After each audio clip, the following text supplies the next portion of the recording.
যেটা আমি বলেছি, এটা একদম প্রাক্তন সাধারণ অভিযাত্রা নয়, এর মধ্যে কোথাও একটা ব্যতিক্রম আছে। সেই ব্যতিক্রমের হয়ে ওঠাটা কেমন? এবং সব বিভিন্ন ধরনের অগ্রজ থাকায় বাড়িতে একজনের কথা আপনি বলেছিলেন যেটা যিনি ওই হরিজন পল্লীতে, হ্যাঁ, তিনি আমার ওই দাদা, তিনি শেষ পর্যন্ত বিয়ে করলেন না এবং হরিজন পল্লীতে হরিজন সেবায় আমিও তো দেখি, তবু আমি 60-70 সালে যেটুকু দেখেছি, এখন গ্রামে গেলে তো সেগুলো আর দেখতে পাই। সেই পাখিগুলো মরে গিয়েছে কীটনাশক খেয়ে, তাই তো। কিন্তু এখন গ্রামে গেলে ফলও খেতে পাই না, কারণ হনুমান এখন কিছু জঙ্গলে কিছু খেতে না পেয়ে হনুমানরা উপদ্রব করছে শহরে না। আমাদের কৃষ্ণনগর শহরে সবাই অভিযোগ করে গোলাপ চারা হলেই ছিঁড়ে দিচ্ছে, গাঁদার চারা ছিঁড়ে দিচ্ছে, যেখানে যা খেতে পারছে ছুঁড়ে নষ্ট করে, কাঁচা অবস্থাতেই তা নষ্ট করে, এক ধরনের রিভেঞ্জ দিচ্ছে তারা আমাদের। কারণ তাদের খাওয়ার কোনো ব্যবস্থা আমরা তো রাখিনি, জঙ্গল আর রাখিনি। তো এই যে এই হনুমানগুলো দেখা যাচ্ছে বাঁদর, এরা গ্রামের মধ্যে ঢুকে গ্রামের সমস্ত সব কিছু নষ্ট করে দিচ্ছে। ফলে আমরা গিয়ে যে দেখি যে গাছে আম ঝুলছে বা কাঁঠাল ঝুলছে বা এত অপূর্ব দৃশ্য, এই দৃশ্যগুলো এখনও করতে পারছে খুবই রেয়ার। তার আগেই কাঁচা পেরে জাগ দিয়ে বাজারে চলে আসছে, উপায় তো নেই, তাদেরও বাঁচতে হবে। কিন্তু গ্রাম আমার কাছে বহুমাত্রিক, এটাই বলি। এটা খুব সুদীর্ঘ উত্তর দিলাম, তার থেকে সবটাই তোমার কাজে লাগবে। এখানে কি গ্যাপ দেবেন? এখন গ্যাপ দিয়ে ডেটটা পাঠিয়ে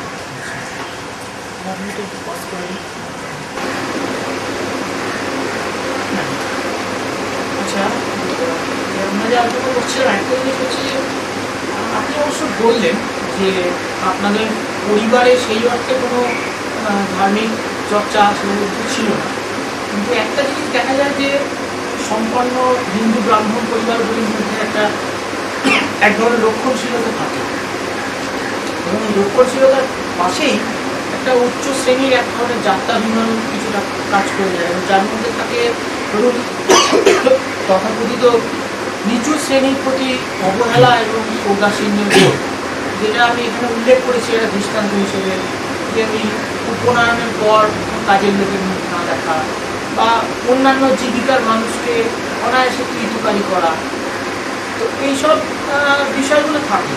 তো অনুমান করি আপনার বেড়ে ওঠার মধ্যে এরকম কোনো সংস্কৃতি বা মূল্যবোধের চাপ থাকতে পারে। এবার এই অবস্থায় যখন আপনি প্রান্তীয় মানুষদের সংস্কৃতি ধর্ম নিয়ে কাজ করতে গেলেন, আপনার কি একটা প্রাথমিক ধাক্কা লাগেনি কখনো? না, এটা লাগেনি। দুটো কারণে।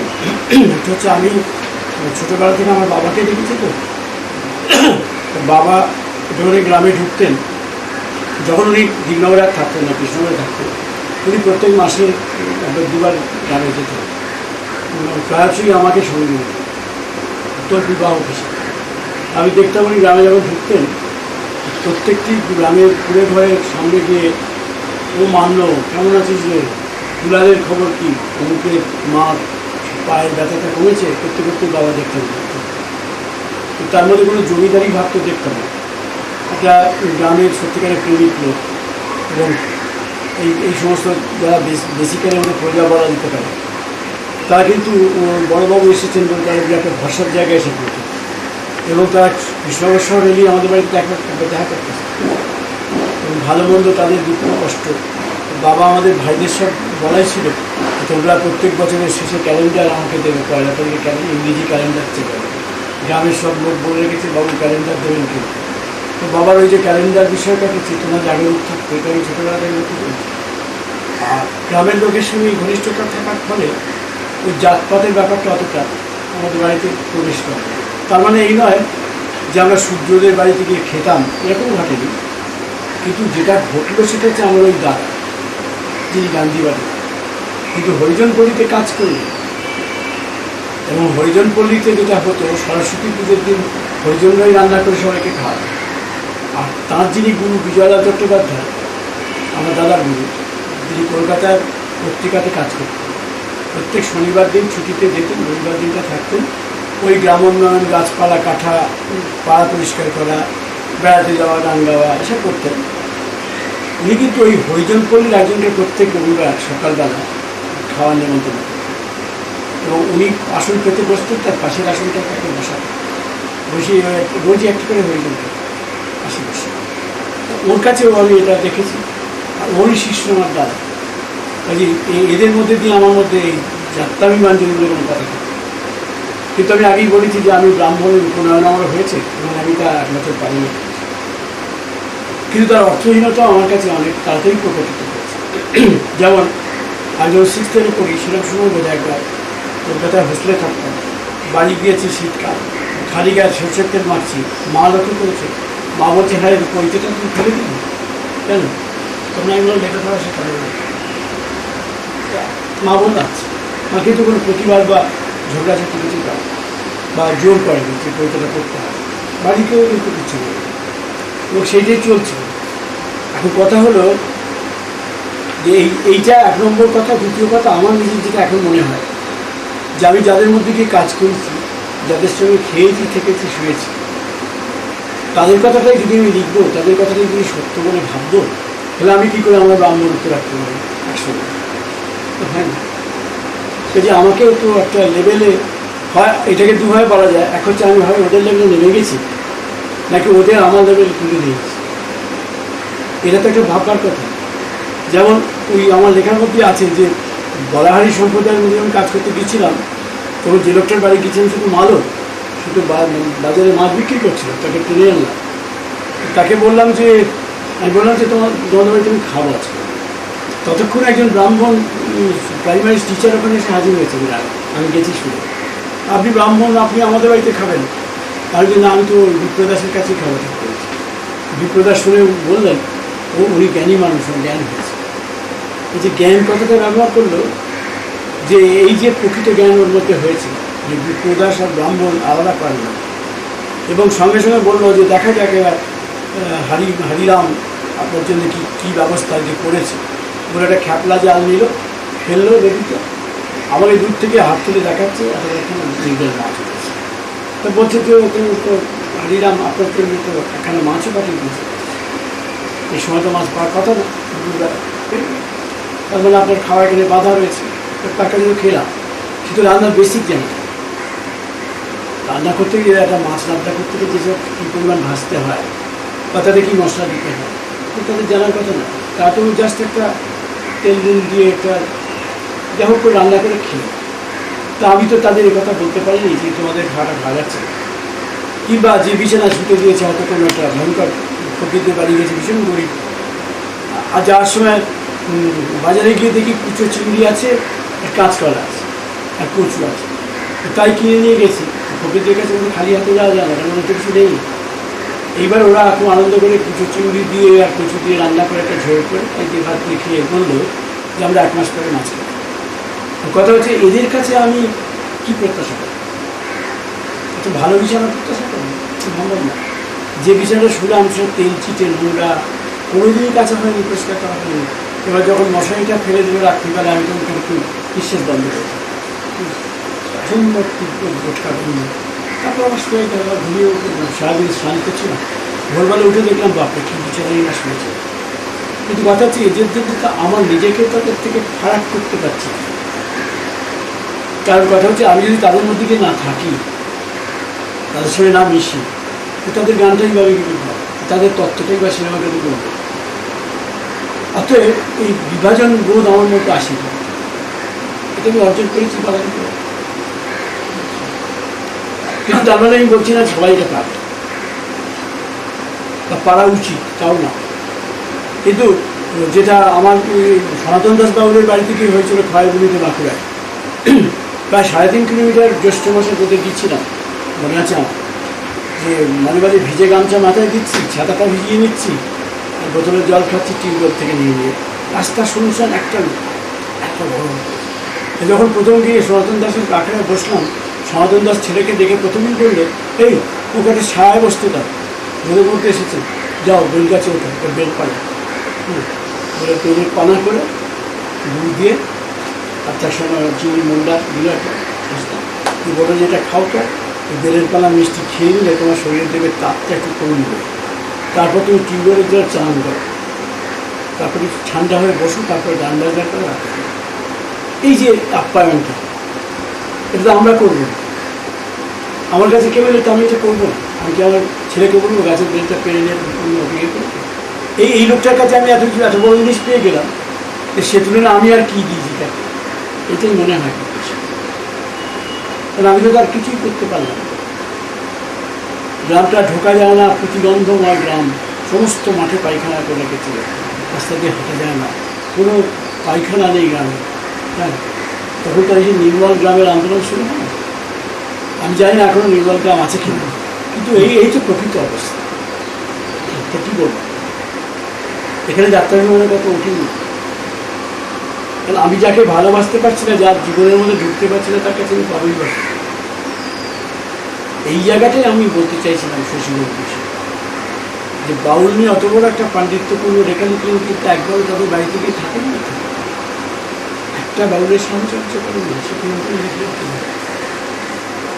সবই তো শুনে লিখেছেন।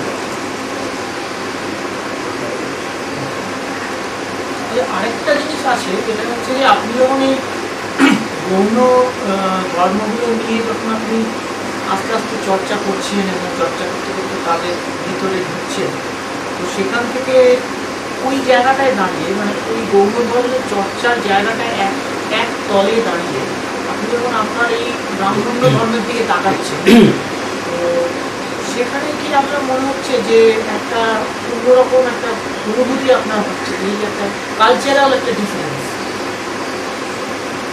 আপনার কালচারের সঙ্গে তাদের যে ঠিকই না? আর একটু বলবো, প্রথমেই যেটা আমাকে মানে অভিভূত করেছিল, আমার সঙ্গে তো তার তফাৎ করেছি, কিন্তু যেটা আশ্চর্য লাগছিল, যেন একটা বলাহারি সম্প্রদায়ের লোক সে বৈষ্ণবদের হেড করে। আমার কাছে কিন্তু এর কিছু শুনে, আমার কাছে সহজে বৈষ্ণব আর বলাহারির মধ্যে কোনো পার্থক্য নেই, কিন্তু ওদের সঙ্গে মিশে আমি দেখলাম ওদের মধ্যে আবার পার্থক্য আছে। হ্যাঁ, যেমন ওরা বলছে না করিব অন্য দেবের পূজন বন্দন, না করিব অন্য দেবের অন্য দেব। বলছে যে বলাহারি সম্প্রদায়ের লোক বলছে যে আমি যখন বৈষ্ণব আখড়ায় গেলাম, সে বললো এই নাম আমাদের ঠাকুরের সেবা হয়েছে, একটু প্রসাদ। তখন আমি বললাম আমি প্রসাদ নেব, ঠাকুরকে দিয়েছে, ঠাকুর খেয়েছে। এই কথাটা একটা ব্রাহ্মণ কেন, যে কোনো লোক কি চলতে কেন? আমি বললাম শিখি। বলে হ্যাঁ, তাছাড়া কি, ওরা তো ওদের দেবতা উচ্ছিষ্ট করে দিয়েছে, আমার দেবতা তো ওটা নয়। আমি আমার দেবতাকে সন্দেশ টন্দেশ দিই না, একটু গুড় দিই, কাঁচা গুড় দিই, কাঁচা চাল জল দিই, তিনি সেটা খান। আর ওরাটা কি কোথায় থেকে কি একটা মোহন ভোগ করেছে, কি করেছে, সেটা উৎসর্গ করেছে, খোল টোল বাজিয়ে গান টান করে উৎসর্গ হয়েছে, উচ্ছিষ্ট জিনিস আমি খান। এইটা বড় আমাকে অনেক বেশি অভিভূত করেছিল আমার চেয়ে, আমার নিজের অবস্থান থেকে। আর সত্যি কথা বলতে কি, আমি আমার নিজের অবস্থান থেকে বলছি যে আমার অবস্থান তো দুরকম, তিন রকম। একটা হচ্ছে আমি একটা উচ্চ বর্ণে, একটা হচ্ছে উচ্চ সমাজে, একটা হচ্ছে আমি উচ্চ লেখাপড়া, উচ্চ বৃত্তিরও সমাজে তাদের মান্যতা আছে। এবার আমার সঙ্গে তোদের কোনো মিল, কিন্তু আমি ওদের কাছে গিয়ে তো এটা অন্তত শিখেছি যে আমার এই চাকরির ব্যাপারে খুব মূল্যহীন, কিন্তু ওদের কাছ থেকে জানতে পারি। কারণ যখন দেখলাম যে কথাগুলো ওদের কাছে আমি শিখছি, সেখানে আমি কোথাও পড়িনি, কারোর কাছে শুনিনি, কেমন তাহলে সেটা কী বলবো আমি? তাহলে যে লোকটা আমাকে শিক্ষিত করতে পারে, লোকটা আমাকে শিক্ষিত করতে পারে, সেই লোকটা তো আমার চেয়ে বেশি শিক্ষিত, এবং শ্রেণীগতভাবে বর্ণগতভাবে সেটা আমার তো এগিয়ে আছে। কারণ আমি সত্যিই তো হিন্দু মুসলমান আলাদা করি, আমি তো করি, সে তো করে না। এবার যেমন ধরা যাক আমি একটা গ্রামে গেছি, আমার একজন ছাত্র আমাকে দেখতে পেয়েছে, আপনি কোথায় যাচ্ছেন? আর আমি বাসে করে আমি অমুক গ্রামে যাবো। তা সে যাবেন, কিন্তু আমার বাড়িতে কিছু খেয়ে যাবেন, আমার গ্রামের ওপর দিয়ে আপনি চলে যাচ্ছেন না কি, সেটা আমি আপনার ছাত্র হিসেবে মানতে পারি না। বলে তার গ্রামে গেলাম, গিয়ে তার বাড়িতে গেলাম, তার স্ত্রী রান্না করবে। এবার সে বললো এখন আমি গেছি বলে আবার দু একটা খুঁটির টুকি এসে আসবে। গ্রামে তাদের মুসলমান বলেই পরিচয়। তারা আমরা যে খেলাম, একই পঙ্ক্তিতে বসে খেলাম, এবং একই স্ত্রীর থালা টালার সব দেখলাম, একই ওর গিন্দি বার করে খাইয়ে দিল। তখন আমি ভাবলাম যে এই জিনিসটা তো আমাদের অর্ধেক লোকের বাড়িতেই হবে,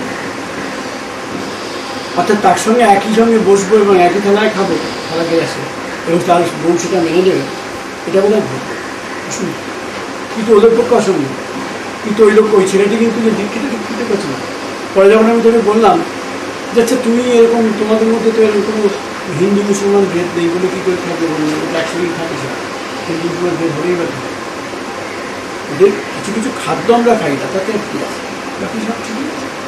আর আমরা কতই বা মাংস খাই, কতই বা মাংস খাই, সেটা এরকম লাগে।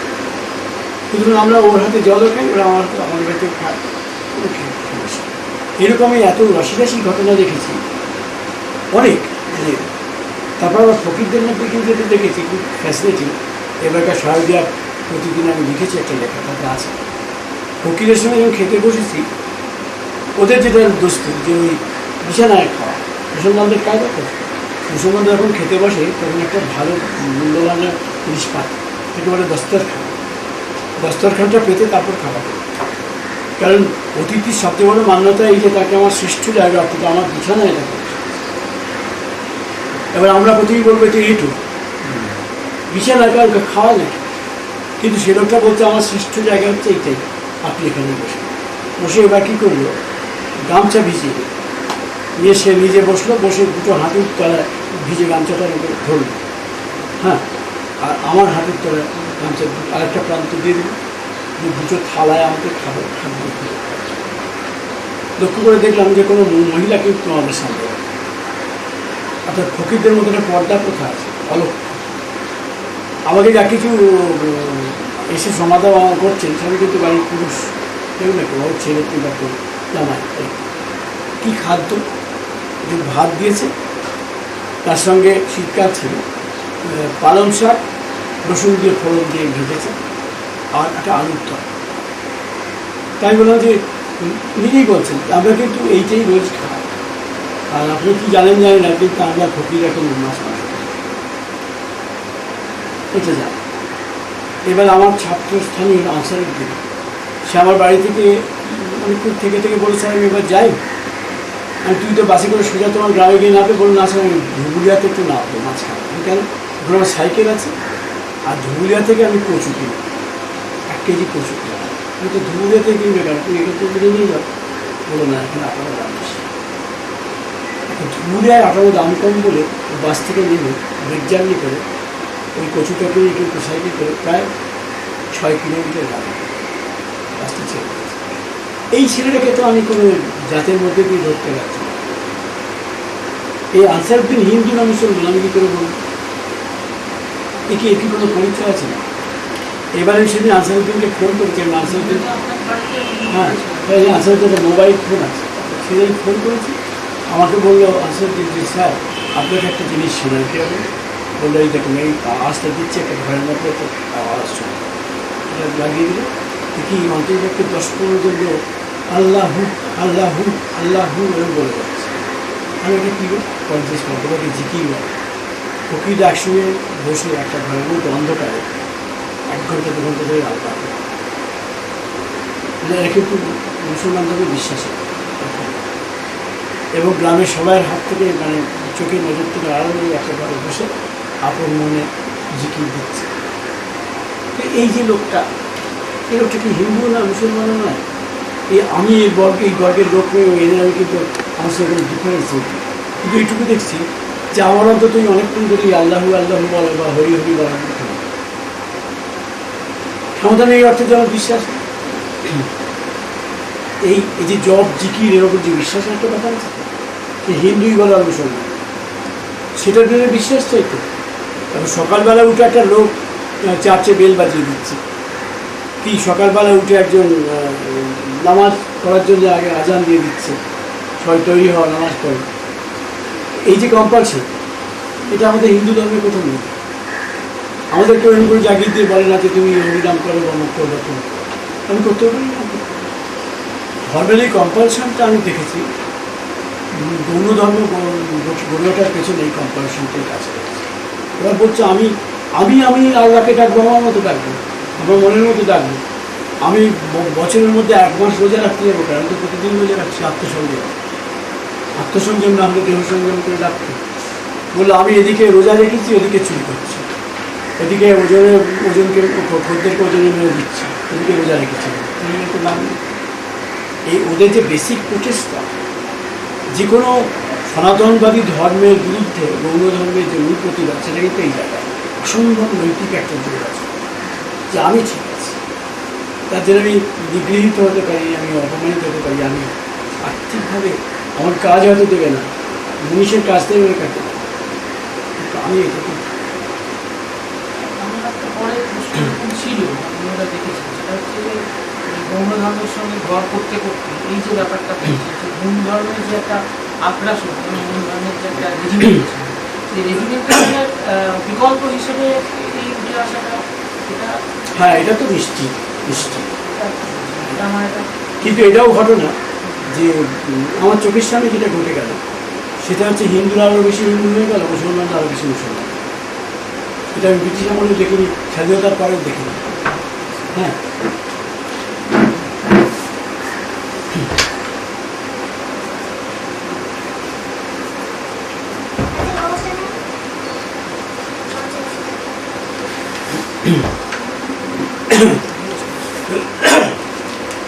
যেমন ধরা যাক আমার কিছু ছাত্রপ্রতিম আছে কুষ্টিয়াতে পড়া, কুষ্টিয়া ইসলামিক বিশ্ববিদ্যালয়ে পড়া। এই ছাত্রটি আমার কাছে এসেছিল, যেমন পড়ে আমার অধ্যাপক। আমি বললাম, তোমাদের ক্লাসে ছেলেমেয়েরা পড়ে একসঙ্গে? না, হ্যাঁ পড়ে। আমি বলছি মেয়েরা কিরম পড়ে? বলুন, যদি ক্লাসে যদি 50 জন ছাত্র থাকে, তার মধ্যে ধরুন 20টা মেয়ে পড়ে। তাদের পোশাকটা তার সবাই বোরখা পড়ে। আমি বোরখা পড়া যদি কেউ করে থাকে, তাকে কী করে পড়াবে? তার বিভিন্ন এক্সপ্রেশন তো দেখা যাচ্ছে। তো বলছে না, এটি কোনো রীতি, যেটা আগে ছিল না আগে ছিল, এটা এখন হচ্ছে। এবার যেই বাংলাদেশ থেকে আসে তাকে আমি এই প্রশ্ন করছি। এবার আমি আশ্চর্য হয়ে দেখলাম যে কৃষ্ণগড়ের শহরের ওপর দিয়ে গ্রামের লোক যাচ্ছে, তার বউকে নিয়ে, সে বোরখা পড়েছে। ওই বোরখা পড়তে গিয়ে কোনদিন আমি যখন গ্রামে ঢুকি, তুমি একজন কেউ দেখি। এটা যদি সত্যি হয়, তেমনি হিন্দুদের মধ্যেও হিন্দুত্ব অনেক বেশি বেড়েছে, বিষয়টা তো শুনলাম। তো এখন আমি যখন পড়াতে যাই, হাবড়া শ্রী চৈতন্য কলেজে পড়ে, ওখানে পোস্ট গ্রাজুয়েট করেছে। তো ওখানে আমার প্রায় 5 থেকে 6টা মুসলমান মেয়ে। তো তাদের দেখে আমার খুব ভালো লাগে এবং আমার ইচ্ছে আছে তাদের সঙ্গে ইন্টারভিউ, যে এটা প্রত্যন্ত মস্তন্দপুরের ভেতরকার প্রত্যন্ত গ্রাম থেকে একটি মেয়ে আমার কাছে পড়তে আসছে হাবড়া শ্রী চৈতন্য কলেজে। ট্রেনে করে মস্তন্দপুরে আসছে, ট্রেনে করে হাবড়া নামছে, নেবে কলেজে আসছে। সে সালোয়ার কামিজ পরে সে একটা শাড়িও পরে কিন্তু। তা আমার তাদের সঙ্গে বসতে ইচ্ছে করে যে তুমি কোন বাড়ি ও গিয়ে তুমি কী করে এতদিন পোস্ট গ্র্যাজুয়েট অবধি চলে, এর মধ্যে তোমার কেন বিয়ে হলো? আমার মনে হয় আমাদের পশ্চিমবঙ্গে এই এতটা টানাটানিটা এখনো আছে। কারণ আমার নিজের ধারণা, নদীয়া জেলার লোক, মুর্শিদাবাদে কিছু ঘুরেছি, কিন্তু উত্তর 24 পরগনা আমার মনে হলো মুসলিম সমাজের একটা নিজস্ব জোরের জায়গা আছে। বেশ তাদের কোনো নিরাপত্তা বোধের অভাব হচ্ছে, যেটা বড় এলাকায় হয়। নদীয়াতে, মুর্শিদাবাদে খুব বড় এলাকায় মুসলমানদের নিজস্ব একটা ভীতি আছে, সেটার দ্বারা খুব কাটিয়ে উঠেছে আমার মনে হয়। যত এই ভীতি থাকবে, ততই হিন্দু মুসলমানের সম্পর্ক খারাপ। কিন্তু যেখানে সমস্তরীয় অভিজ্ঞতা হচ্ছে, সমস্তরীয় অধিকার তৈরি হচ্ছে। যেমন আমি অনেককে বলেছি যে জীবনে দেখেছি, যেমন আমি আমাদের ওই হাবড়া শ্রী চৈতন্য কলেজে একটি ছেলে, মুস্তাক করে একটি ছেলে অধ্যাপক, এটা আমার ভালো লাগে। খুশি হতো আমাকে মুসলমান মেয়েও যদি আমার সঙ্গে অধ্যাপনা করতো, বাংলা পড়াচ্ছে। সেই জায়গাটা তাকে তৈরি হয়। আমি যেটা আপনাকে বলতে চাইছিলাম, সেটা হচ্ছে যে বৌদ্ধ ধর্মের সঙ্গে ঘর করতে করতে বা বৌদ্ধ ধর্মের সঙ্গে যেভাবে আপনি চর্চা করেছেন আর কি, তো এই যে মূলধারার প্রধান ধর্মগুলোর পাশে যে বৌদ্ধ ধর্মগুলো আস্তে আস্তে তৈরি হয়েছে এবং একটা ভিত্তিমূল পেয়েছে, এখানে কি ওই প্রান্তীয় মানুষদের যে প্রতিবাদী সত্তা, সেটাই প্রতিবাদী সত্তা এবং বিপন্ন সত্তা, এই দুটোকেই কিন্তু বৌদ্ধ ধর্মকে ধারণ করে আছে। এবং শোষণ বলতে কিন্তু ওইটাই যে সমাজে তাদের কোনো মান্যতা যা ছোট এই যে এখানে একটা বেসিক কথা আছে যে মুসলমানদের মধ্যে একটা গ্রুপের নাম হচ্ছে আসলাফ, শরীফা, তারপর হচ্ছে আতরাফ, শেষেরটা হচ্ছে আরজল, যে আরজলটা হচ্ছে শুধু নিম্নবর্গের মুসলিম। তেমন নিকিরি বলে নিখিল মানে আমাদের হিন্দুরা জেলে মাছের কাজটা যারা মুসলমানরা করে নিখিল। এবার যারা পার্টি তৈরি করে তাদের নদুয়া নলো, যারা পার্টি বাহক তারা কাহার, বুঝতে পারছি, বেদে মুসলমান বেদে আছে। এরা সব নিম্নবর্গের মুসলিম, মানে এদের সঙ্গে শরীফদের বিয়ে হবে। এই যে হিয়ার আর কি। এইবার মুসলমানদের মধ্যে আবার Urdu speaking, Hindu Bengali speaking আলাদা। পাকশা কাছে মুসলমানরা আবার পাতি গ্রামের মুসলমানদের সঙ্গে বিয়ে দেবে, খানদানের তফাৎ আছে ওদের। আর উর্দু জবানের খুব মূল্য আছে ওদের, ধারণা ওরাই প্রকৃত কোরআনটা পড়তে পারে। এবার আমার গ্রামাঞ্চলে আমার ছাত্রীরা তো এলো, খানিক্ষণ পরে বলছে দিদি আমি তাড়াতাড়ি যাচ্ছি। কেন? আমার স্ত্রীর ছাত্র। কী ওর চলে যাবে কেন? না, আমাকে একটা বাড়িতে গিয়ে আজকে ওই কোরআনের কতগুলো আয়াত সূরা পড়ে শোনা। এই আমি পেয়ে গেলাম তাকে, এই তুই আয়াত সূরা পড়া তুই মানে জানো? বলে না। তার কিন্তু কোনোদিনই মনে হয়নি যে আমি আয়াত সূরার মানেটা জানার চেষ্টা করি। সে কিন্তু আসবে পড়ে যে শোনাচ্ছে, তার মানে এটা ধর্মের একটা অঙ্গ। মানে যাদেরকে শোনাচ্ছে তারা ওটা পড়ে না, তারা পড়তে পারে না। মানে আমাদের এখানে যেরকম থেকে অনেকে পুরোহিত সেই কি হ্যাঁ, করে দিয়ে যায়, হ্যাঁ, কিছু বোঝা যায় না, সে দিয়ে যায় না। কিন্তু আমাদের সন্তুষ্টি হচ্ছে যে পুজো করে দিয়ে গেছে।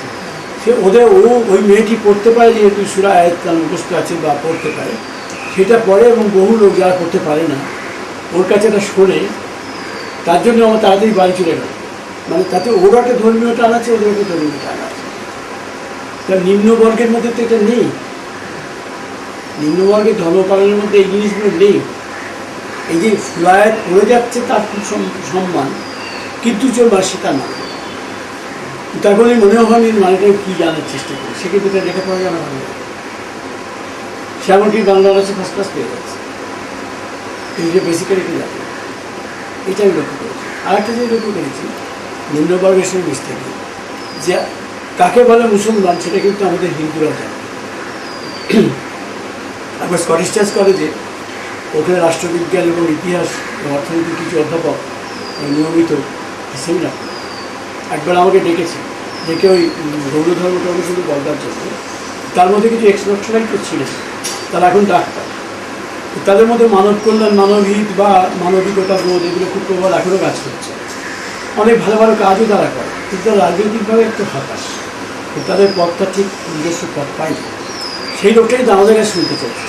আমি যখন গৌরধর্ম ভর্তি গিয়ে প্রথমে বললাম যে মুসলমানদের সঙ্গে আপনাকে আগে বলি মুসলমান বলে, প্রথমে মুসলমানের সংজ্ঞাটা বোঝালাম, তাদের কৃত্য বোঝালাম। এসব বুঝি যখন প্রায় আধ ঘন্টা হলে তখন টি ব্রেক, চা খাওয়া হলো, তখন তারা সব আমার চারপাশে ঘিরে এসে বসে বললেন যে জানেন তো আমরা তো রাজনৈতিক কর্মী, আর আমরা ধরুন এই দাঙ্গা টাঙ্গা হলে আমরা ছুটে যাই সেখানে মেটামেটি করতে যাই, প্রোটেকশন দিতে যাই। কিন্তু আপনার কথা শুনে বুঝতে পারলাম যাদের জন্য আমরা লড়াই করি তাদের সঙ্গে লড়াই করে যাবে। এই কথাগুলো তারা বললেন আমাকে, যে আমরা মুসলমান কি না তা না জেনে তাদের জন্য লড়ে যাচ্ছি, হিন্দু কি কাউকে তারা জানি না।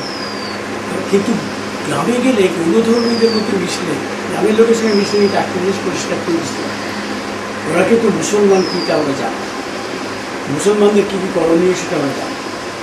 ঠিক তেমনি একজন মুসলমান পরিষ্কার গ্রামের হিন্দু রিচুয়ালসগুলো সমস্ত, কাকে বলে ভাই দ্বিতীয়া, বিয়েতে কাকে বলে গায়ে হলুদ থেকে শুরু করে। এবং গ্রাম্য বিয়েতে, মুসলমান বিয়েতে গেলে দেখবে, মুসলমান বিয়ের গীত সংগ্রহ করে দেখবে যে হিন্দু বিয়ে আর মুসলমান বিয়ের মধ্যে প্রায় কোনো তফাৎ। একমাত্র তফাৎ হচ্ছে মুসলমান বিয়েটা দিনের বেলা হয়, রাতে। এই তো তফাৎ বলতে সব একরকম, দান ধ্যান অমুক তমুক সব খুব বেশি হয়েছে এবং অনেক দিন ধরেই হয়েছে। কিন্তু এগুলো ক্রমশ বাড়ছে, মানে লেনদেনটা অনেক বেশি বাড়ছে, একটু লক্ষ্য করা যাচ্ছে। যেমন আগে গ্রামের কোনো মুসলমান বাড়িতে বিয়ে হলে হিন্দুরা তারা নেমন্তন্ন করতে পারত, কিন্তু কম। তারা একটা নিউট্রাল লোককে ধরে রয়েছে, ক্যাটারার, সে যেহেতু রান্না করে অতএব লোকে এসে খায়, এটা কিন্তু ঘটে না। আমার মনে আছে একটা ব্যথাই বলে একটা গ্রামে একটা নবশূদ্র বাড়িতে আমাদের অনেকটা নেমন্তন্ন, তাদের পান্নালাল দাসগুলো অনেকে ছিল, কলেজ উদ্বোধন নবশূদ্রই কলেজটা করেছে। যিনি আমাদের নেমন্তন্ন করেছিলেন তিনি একজন সম্পন্ন গৃহস্থ, পূর্ববঙ্গ থেকে আসা। আমরা 20 জন খেয়েছিলাম, 20 জনের জন্য 20টা কাঁঠাল কাঠের তৈরি করেছিলাম। বাড়ির সকলে একটা নববস্ত্র করেছে, মানে পুরুষরা একটা করে কোড়া ধুতি একটা গেঞ্জি, মহিলারা সবাই একটা করে নতুন শাড়ি, এমনকি তাদের সারাটাই নতুন দেখা যাচ্ছে। হ্যাঁ, এবার তারা এই নবসূত্র আমাদের যা খাওয়ালেন, আমি জীবনে ভাবেন এত খাওয়া, এত রকমের খাওয়া, ওই তেতো ডাল, মিষ্টি ডাল, মাছের মাথা দুই ডাল, তারপরে 5-6 রকমের তরকারি, 10 রকমের ভাজা। এটা শেষ হয়ে গেছে।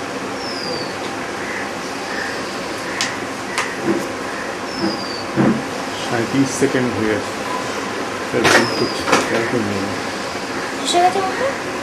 ক্যাসেট শেষ হয়ে গেছে। আল্লাহ রাজত্ব থেকে আরম্ভ করে বহু উদারনৈতিক মানুষই ছিলেন, তারা আমাদের খুব সমাদর করে অনেক কিছু খাওয়ালেন, কিন্তু তারা একজন ব্রাহ্মণকে নিয়ে এসে রান্না করেন। এই জায়গাটা আমার খুব ঘোরাতে আপত্তি লাগলো, ওর তো কোনো দরকার ছিল না, ওরা যদি রান্না করতেন আমরা কি খেতাম না, সকলেই খেতাম। কিন্তু দেখা যাচ্ছে যে যদি আমার কোথাও আঘাত লেগে থাকে আমার এই জায়গাটা নিয়ে যে আমাদের অলক্ষ্যে ওরা কিন্তু আমার উচ্চবর্ণের লোক মনে করছে এবং মনে করছে আমাদের ক্রাইম হয়ে যাবে ওকে ওরা খাওয়া। যেমন তুমি দেখেছো কিনা জানি না, আমি দেখেছি আমাদের ওখানে একটা চায়ের দোকান ছিল, মানে চা তৈরি করে খাওয়াতেন তিনি, তার নাম ছিল নেবু ভট্টাচার্য। তিনি পৌরোহিত্য করতেন, আমি চাও করতেন। একদিক থেকে কোনো হীন ব্রাহ্মণ তিনি একটা টায়ারে চটি করে সকালবেলা এসে চা করছেন। একটা লোক কালীবাড়ির পাশে একটা মিষ্টির দোকান করেছে, মন্ডা টন্ডা বেচে, মা কালীকে দেওয়া হয় সস্তার মিষ্টি। সেই লোকটা সকালবেলা 1 গ্লাস জল ভর্তি করে এসে ওই রবিদার কাছে এসে ওদের বাবু একটু বাইরে আসুন, তিনি বাইরে এলেন, সেই গ্লাসটা ধরলো, তিনি তার বুড়া মনটাতে ডুবিয়ে দিলেন, সে ভর্তি হয়ে খেয়ে। এটা বলেন আমাকে অনেক বেশি আঘাত করছে। এই দৃশ্য আমি দেখছি, তিনি আজকে ভাগ্যক্রমে এইটা নেই। আজকে যদি কিছু নতুনত্ব এসে থাকে সেটা হচ্ছে ব্রাহ্মণের প্রতি অবিচল ভক্তি চায়, এরকম। কিন্তু নেহরুবাবু যে দিতেন সেটা আমার খুব লজ্জা হল, ব্রাহ্মণ বলেই লজ্জাটা পেতাম। তিনি কোন অর্থেই বা ওটা দিচ্ছেন, তিনি না ব্রাহ্মণ, না ব্রাহ্মণের আচরণ আছেন, না তিনি শিক্ষিত। ব্রাহ্মণ করে জন্মেছেন বলে একটা চায়ের দোকানে চা করতে করতে তিনি যে একটা আঙুল ডুবিয়ে দিলে সেইটা সে ভক্তি করে খেলো। আমি বরং তোমার এই উত্তরটা বেশি করে এটাই বলবো যে আমি আমার সমাজের মধ্যেই ঘাটা বেশি খেয়েছি। মনে হয় যে আমরা গৌণ ধর্মকে অ্যাকসেপ্ট করবো কী করে, গৌণধর্মকে যে আমরা গৌণধর্মীরা যে আমাদের মধ্যে আশ্রয় পাবে, তাদের যে আমরা ভালোবাসবো, তাদের যে আমরা মর্যাদা দেবো, এই সমাজটা আমরা শিক্ষিত সমাজ তৈরি করতে পারি না। এই আমার মধ্যে 2-4টে লোক হয় কি করতে বলছে, 2-4টে লোক বলছে অপূর্ব বলেছেন, খুব ভালো লাগছে আমাদের শুনে, তুমি কি ওর মধ্যে যেতে পারবে? তুমি কি ওই লোকটার বাড়ি গিয়ে রাত্রে শোবে? এবং ওই লোকটা যেমন তোমার যে কচু আর ইয়ে খাওয়াবে, চিংড়ি মাছ খাওয়াবে ঝোল, যেটা কোনো রান্নার পদার্থই নয়, হ্যাঁ, তুমি কি সেটা পারবে? হতে পারবে না। এবার যে লোকটার বাড়ি গেছি সে বলছে দেখুন আপনাকে যে একটু মিষ্টি খাওয়াবো, তা আমাদের গ্রামে চিনিও পাওয়া যায়, একটু চিনিও নেই যে আপনাকে একটু মিষ্টি খাওয়াবো, কী বা আপনাকে খাওয়াই বলে বলছে বাড়ির উঠোনে একটা তাল গাছ ছিল, বলো দাঁড়ান, বলে তাল গাছ উঠে পড়লো, উঠে তাল কাটলো, তালে বিয়ে করে আমার লোকের তাল শেষ হতে আপনার সেবা তো একটু হবে, অতিথি বলে কথা। এটা তো আমি উচ্চ সমাজে কোথায় পাবো না, কিন্তু লোকটার সেই আকুতি আর এই আকুলতা আমি এখনো পর্যন্ত দেখতে পারি। একটা লোক আমার কিছুদিন খাওয়াতে পারছে না, এবং হচ্ছে একটা চিনিও নেই, গ্রামে একটা মিষ্টির দোকানও নেই, মিষ্টি খাবেটা চাই কে পয়সা আছে। এই গ্রামটা আমি দেখে এসেছি, এবং এখন যে তোমরা সব গ্রামের কথা শুনছো, বিপন্ন ও বঞ্চিত, আমি তো নদীয়া জেলা মুর্শিদাবাদ জেলায় বহুত গ্রাম দেখছি, কিন্তু এসব জায়গায় ইনফ্রাস্ট্রাকচারের কারণে অনেকেই নেই, এসব জায়গায় কিছুই আমি বিশ্বাস করি যেরকম মানুষকে একদম অবমানুষ বলে মনে করা লোকের কোনো অভাব। যার জন্য মনে করো আমার বাড়িতে একটি মুসলিম ছাত্র এলে, তখন তাকে যখন আমি আর আমার স্ত্রী যখন আমার একই কাপের সেটে দুজনকে চা দিল, সে বলল স্যার আমাকে এই কাপে দিয়েছেন, ওই কারণে প্রত্যেক বাড়িতে আমাদের জন্য আলাদা কাপ থাকে, তখন আমার খুব লাগছে। এই যে আমি তোমায় যেটা বলতে চাইছি যে পূর্বধর্মীদের কাগুচে উৎসাহ দিয়ে বা করে খুব আনন্দ পেলাম বলে বললাম, গণধর্মীরা যে উৎখাত হয়ে যাচ্ছে একটাই মাত্র কারণ, তারাই এখন উচ্চবর্ণকে নকল করতে পারে। তোমার শুনলে অবাক হবে, কোনো গ্রামে যদি আমি যাই, গিয়ে যদি গ্রামের খাদ্যই খাবো, সে কিন্তু দেখা যাচ্ছে আমি যাচ্ছি বলে শহর থেকে আপেল আঙুর নিয়ে গিয়েছে, সেইগুলো থালায় করে দিচ্ছে। আরে আপেল আঙুরকে আমি খাই নাকি, সেটা আমি বুঝতে পারলাম না যে আমার দৈনন্দিন জীবনে আপেল আঙুর নেই, কারণ আমাদের শৈশব কৈশোরে এইসব ফল মানে অসুস্থ, বাড়িতে অসুখ টসুখ হয়েছে কিনা, আঙুল দিয়ে যাচ্ছে, কমলা লেবু যাচ্ছে, মানে বাড়িতে কারো জ্বর হয়েছে, এটা আমাদের খাদ্য তালিকার মধ্যে নেই।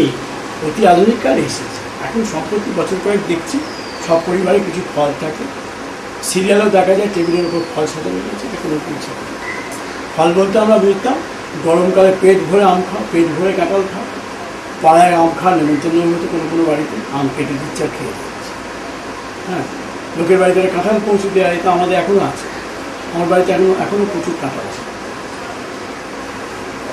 এই জীবনটার মধ্যে যদি পল্লী গ্রামের লোক এই জীবনটাকে নকল না, মানে অন্যরকম আমাদের নকল করতে পারবো না। তুমি যদি যে কোনো বাস স্ট্যান্ডে যাও, যে বাসগুলো গ্রামের দিকে যাচ্ছে, দেখবে সেই বাস স্ট্যান্ডের ওখানে কী বিক্রি হচ্ছে, সব ঝাঁকায় করে ফল বিক্রি হচ্ছে। এবং সমস্ত গ্রামের লোক ওই ডাক্তার দেখাতে আসে, আর ডাক্তাররা বলে, এবং সেই আপেল এরকম করে আঙুল নিচ্ছে, নিয়ে বাচ্চাকে খাওয়াচ্ছে। আমি বলতে পারি না, আঙুলগুলো ধো, কী মুশকিল, ভয়ানক। এর মধ্যে সেই ইনফেকশান হয়েছে। সেই চটচটে আঙুলের মধ্যে যত দুনিয়ার ধুলো ঢুকেছে, বাস স্ট্যান্ড যত ধোঁয়া, সেইগুলো বাচ্চাগুলো খাচ্ছে, ফার্দার ইনফেকশনে আলাদা হচ্ছে। কিন্তু গ্রামে গেলে তুমি দেখবে আলু বিক্রি হচ্ছে, তারপর সাদা আমি করে দিতে। এই যে ছোটোবেলার গ্রামের কথা জিজ্ঞেস করছো, কিচ্ছু গ্রামে কিচ্ছু নেই। আমরা কী খেয়েছি? আম খেয়েছি, মাদার ফল খেয়েছি, এইসব খেয়েছি। বনের মধ্যে গিয়ে এটা ওটা সেটা বুনো ফল খেয়েছি, যা পেট পাওয়া যেত তাই খেয়েছি। এখন তো সে খাদ্য পাওয়া যায় না, সেটা ফল হয়ও না। গরম চা এখন কি পাওয়া যায় না? এই কথা বলে মাদার ফলটা একটু পাওয়া যায় বাজারে, আমি দেখি না। ছোটোবেলায় মাদার ফল প্রচুর খেয়েছি। আতার মতো দেখতে একটা ফল ছিল, নোনা বলতে থাকে। নোনা ফলটা তো আমি কোথাও দেখতে পাই না, গ্রামে বহু নোনা খায়। এখনও গ্রামের মধ্যে গেলে দেখবে যে শীতকালে গরিব ছেলেমেয়েরা এরকম আস্তে আস্তে টমেটো খাচ্ছে। কারণ ওটা হচ্ছে একটা, ওরা বুঝতে পেরেছে এটা নিউট্রিশাস। আমরা ছোটোবেলায় কোনোদিন টমেটো দেখি, ওকে বিলিতি বেগুন বলা হয়। শীতকালে একমাত্র কোত্থেকে আসতো, এ করে প্রোডাকশন গ্রামে ছিল। হ্যাঁ, ওই এখন তো দেখতে গেলে লোকে তো টকাটক লোকে কম আগে খাচ্ছে, গরিব ছেলেরা ঘুরতে আজ খাচ্ছে, ভালো লাগে দেখবে। কিন্তু এই যে শহরকে নকল করা, এটা আমাকে বেশি আগে। গ্রাম যদি নষ্ট হয়ে গিয়ে থাকে বলবো, তাহলে এই শহরের মডেলই নষ্ট হয়েছে। একটা বাচ্চা পেটে যন্ত্রণা যে রাত্রিবেলা আসে, সঙ্গে সঙ্গে শহরের সবচেয়ে নামী ডাক্তারের কাছে বলবার নাম বেরোচ্ছে। এটা তো আমাদের সময় কোনো দিনই নেই। আমাদের বাড়িতেই আমরা সেটা করতে দিই না। ছোটোখাটো কিছু হলে বলে যে তোমরা এখন ডাক্তারের কাছে যেও, ঠিক আছে, আগে দেখো, এটা করে দেখো। এইগুলো নিয়ে আমার সমস্যা। আচ্ছা, তারপর নতুন প্রশ্ন কী তৈরি হয়েছে?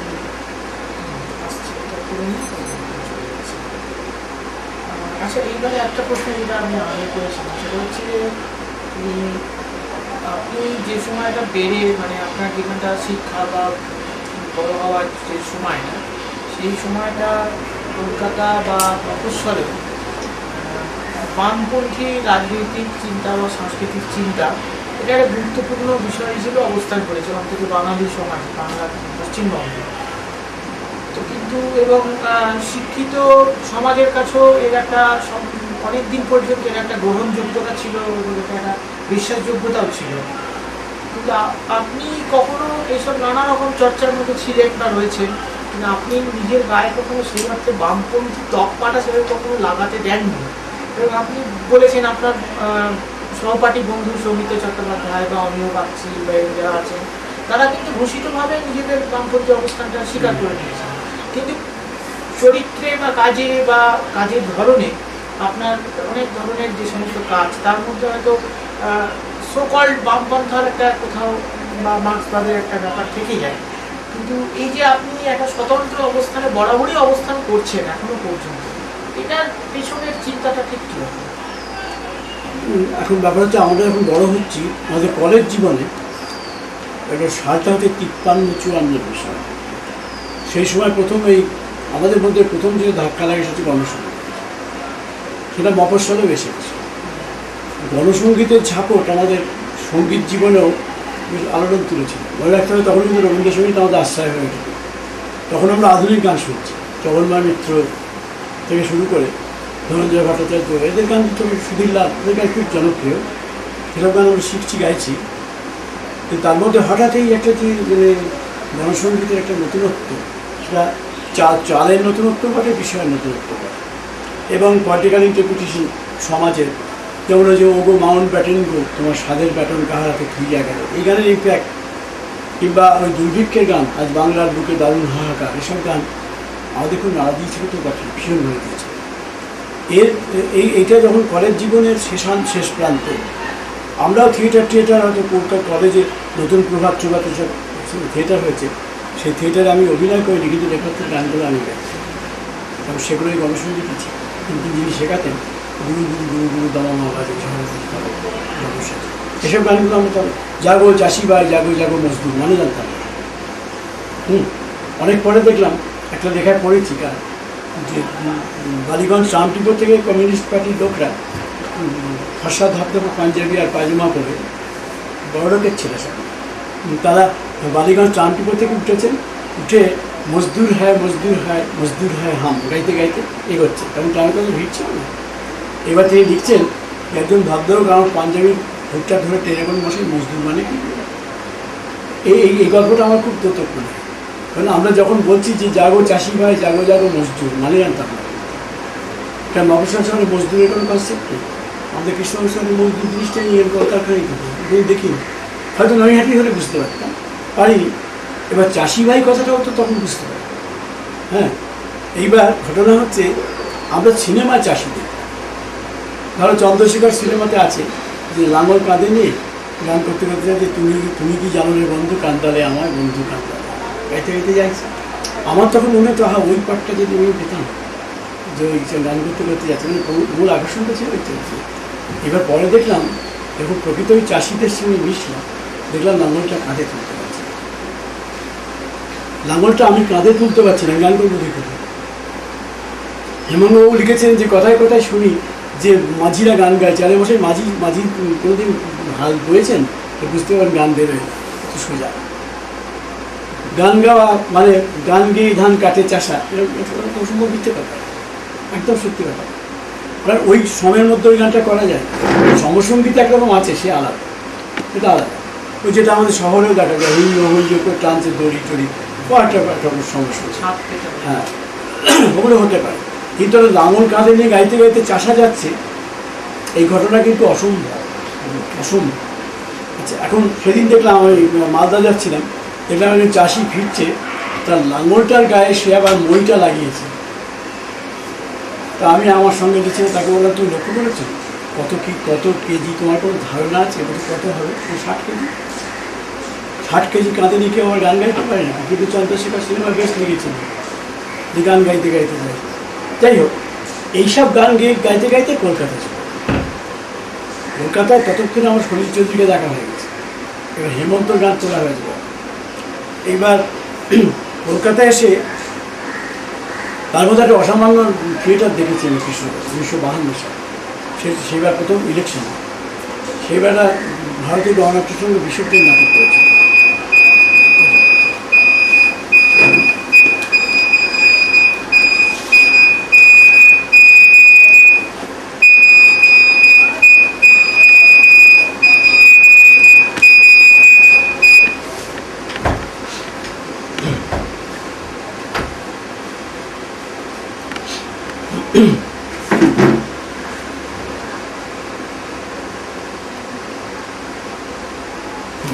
তারপরে সেই থিয়েটারটা বিসর্জন নাটক গণনাট্যের সঙ্গে করেছিল রঘুপতি ঋত্বিক ঘটক, জয়সিংহ উৎপল দত্ত, অপর্ণা সেন হচ্ছেন, শোভা সেন হচ্ছেন অপর্ণা, আর গোবিন্দ মালিক করেছিলেন কালীবাড়ি। এই অভিনয়টা মতো 6 বার হয়েছে, আমাদের একবার আমি দেখেছি। সেই সময় গণনাট্য আন্দোলন গণসঙ্গীত করতে করতে আমি এসে ওয়েলিংটন স্কোয়ার হোস্টেলে এসে পড়ি।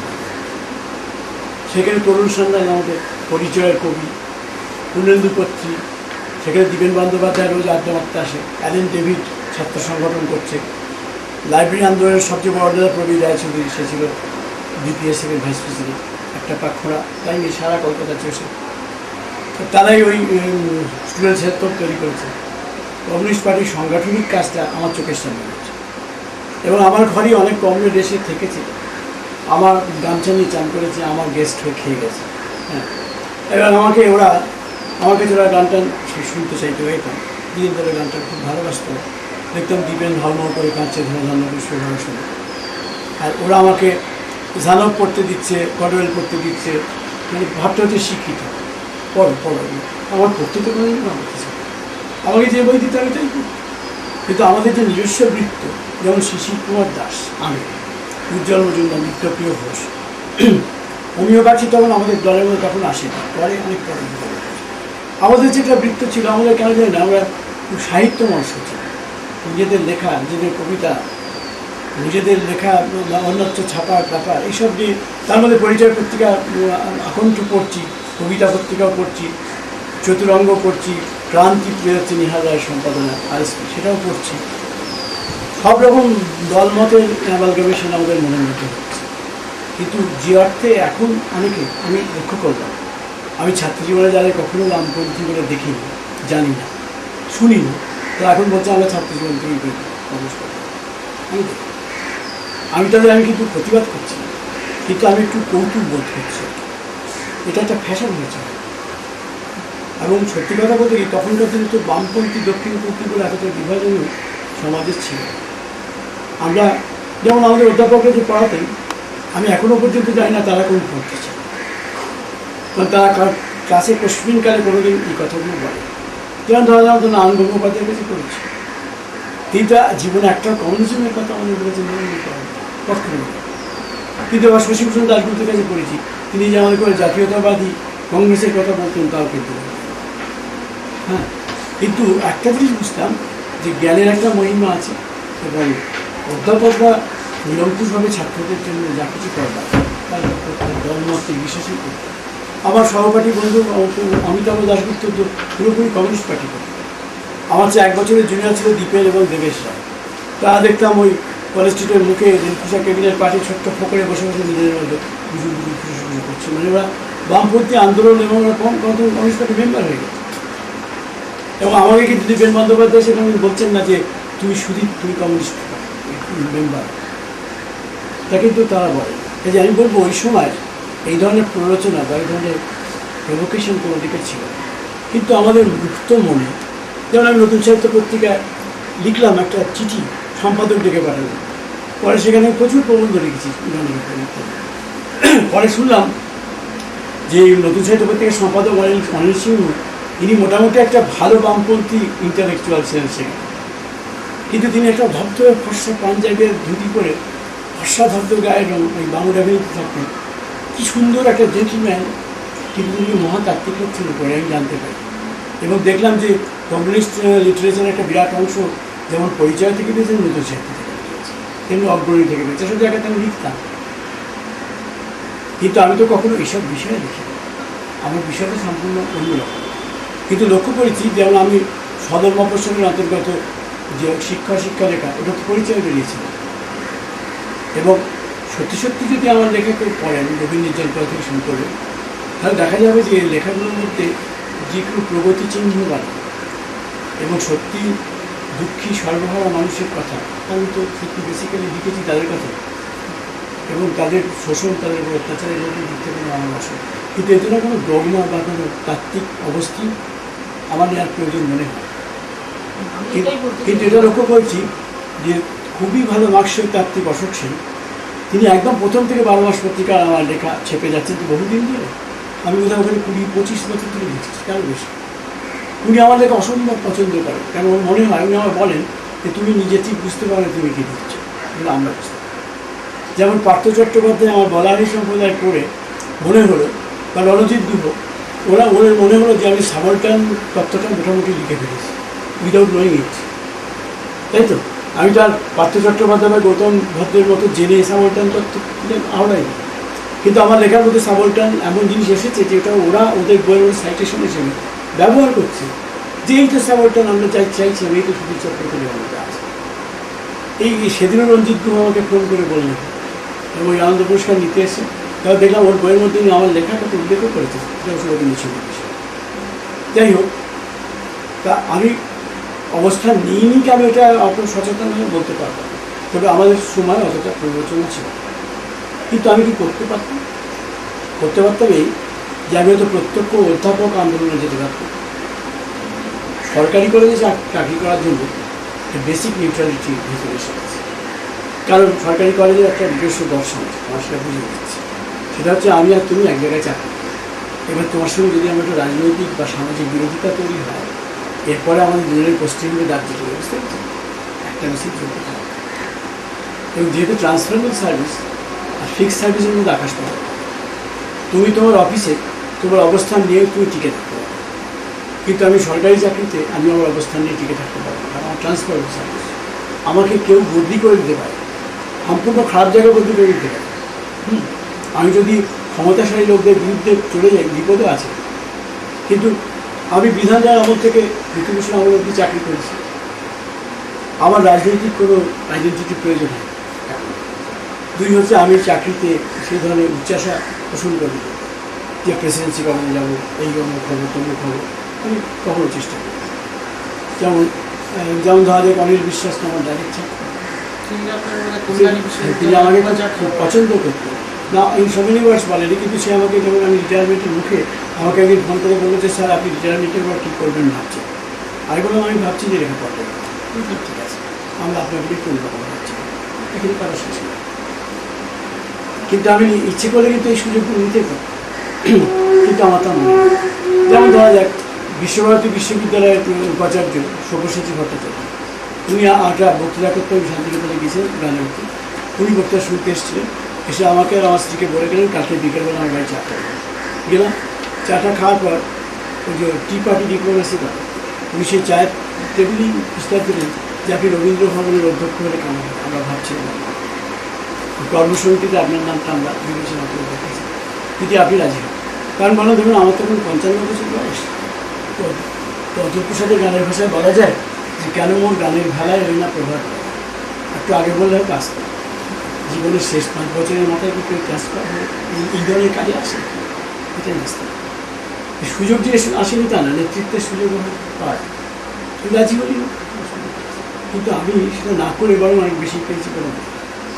আর এটা আমি কেমন বুঝলাম যখন যাদবপুরে তৃণমূলক সাহিত্য পড়া গিয়ে দেখলাম ওখানে তো বিভিন্ন রকমের অধ্যাপক আছে, বিভিন্ন মেরিটের অধ্যাপক আছে, এবং যে কোনো বিশ্ববিদ্যালয়ের মূল সুরটা কিন্তু বামপন্থী, এটা গেলে বোঝা। কিন্তু লক্ষ্য করে দেখলাম আমি যখন বুদ্ধিজীবী বইপটটা করলাম, হয়তো 135 জনকে যে লিখিয়েছি তারা কিন্তু বিভিন্ন জায়গাকার মানুষ, বিভিন্ন অবস্থানের মানুষ। আমি এটা বলতে পারি যে আমি যদি আনন্দ পাবলিশার্স থেকে বইটা বার করতাম, ওর মধ্যে অন্তত 30 জন লিখত। ওরা যদি ন্যাশনাল বুক এজেন্সি থেকে বার করতাম, অন্তত 40 জন লিখতাম। কিন্তু আমি যেহেতু ওটা সম্পাদনা করেছি আমার অবস্থান থেকে, আমি দেখলাম সকলেই লিখেছে। এতে বোঝা যায় যে আমি লেখক হিসেবে বা সম্পাদক হিসেবে বা মানুষ হিসেবে আমার অবস্থানটাকে তো ঠিক পছন্দ করেছি। আমার কোনো ক্ষতি নেই। তবে এটা ঠিক যে আমি সামাজিকভাবে উচ্চাকাঙ্ক্ষী। কিন্তু তার মানে আপনি এবার অফ দ্য রেকর্ড করছি, সেটা হচ্ছে যে এটা আমাদের বন্ধু অভিযোগ ছিল, এর সঙ্গে আমার খুব গভীর হৃদ্যতা আছে, কারণ পারিবারিক লেভেলে গেছে। অভিযোগ আছে এখন কী অভিযোগ আছে, ত্রিপুরা ইউনিভার্সিটির চ্যান্সেলর,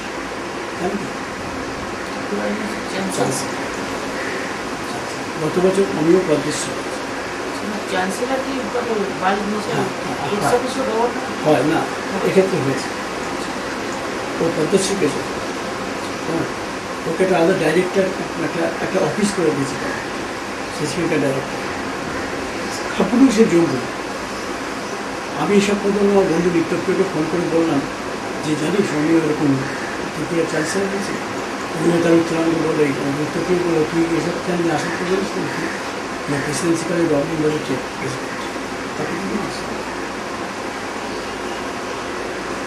এবার তোমাকে আমি বলি তাহলে এই অবস্থান নেওয়ার তো কতগুলো দিক আছে।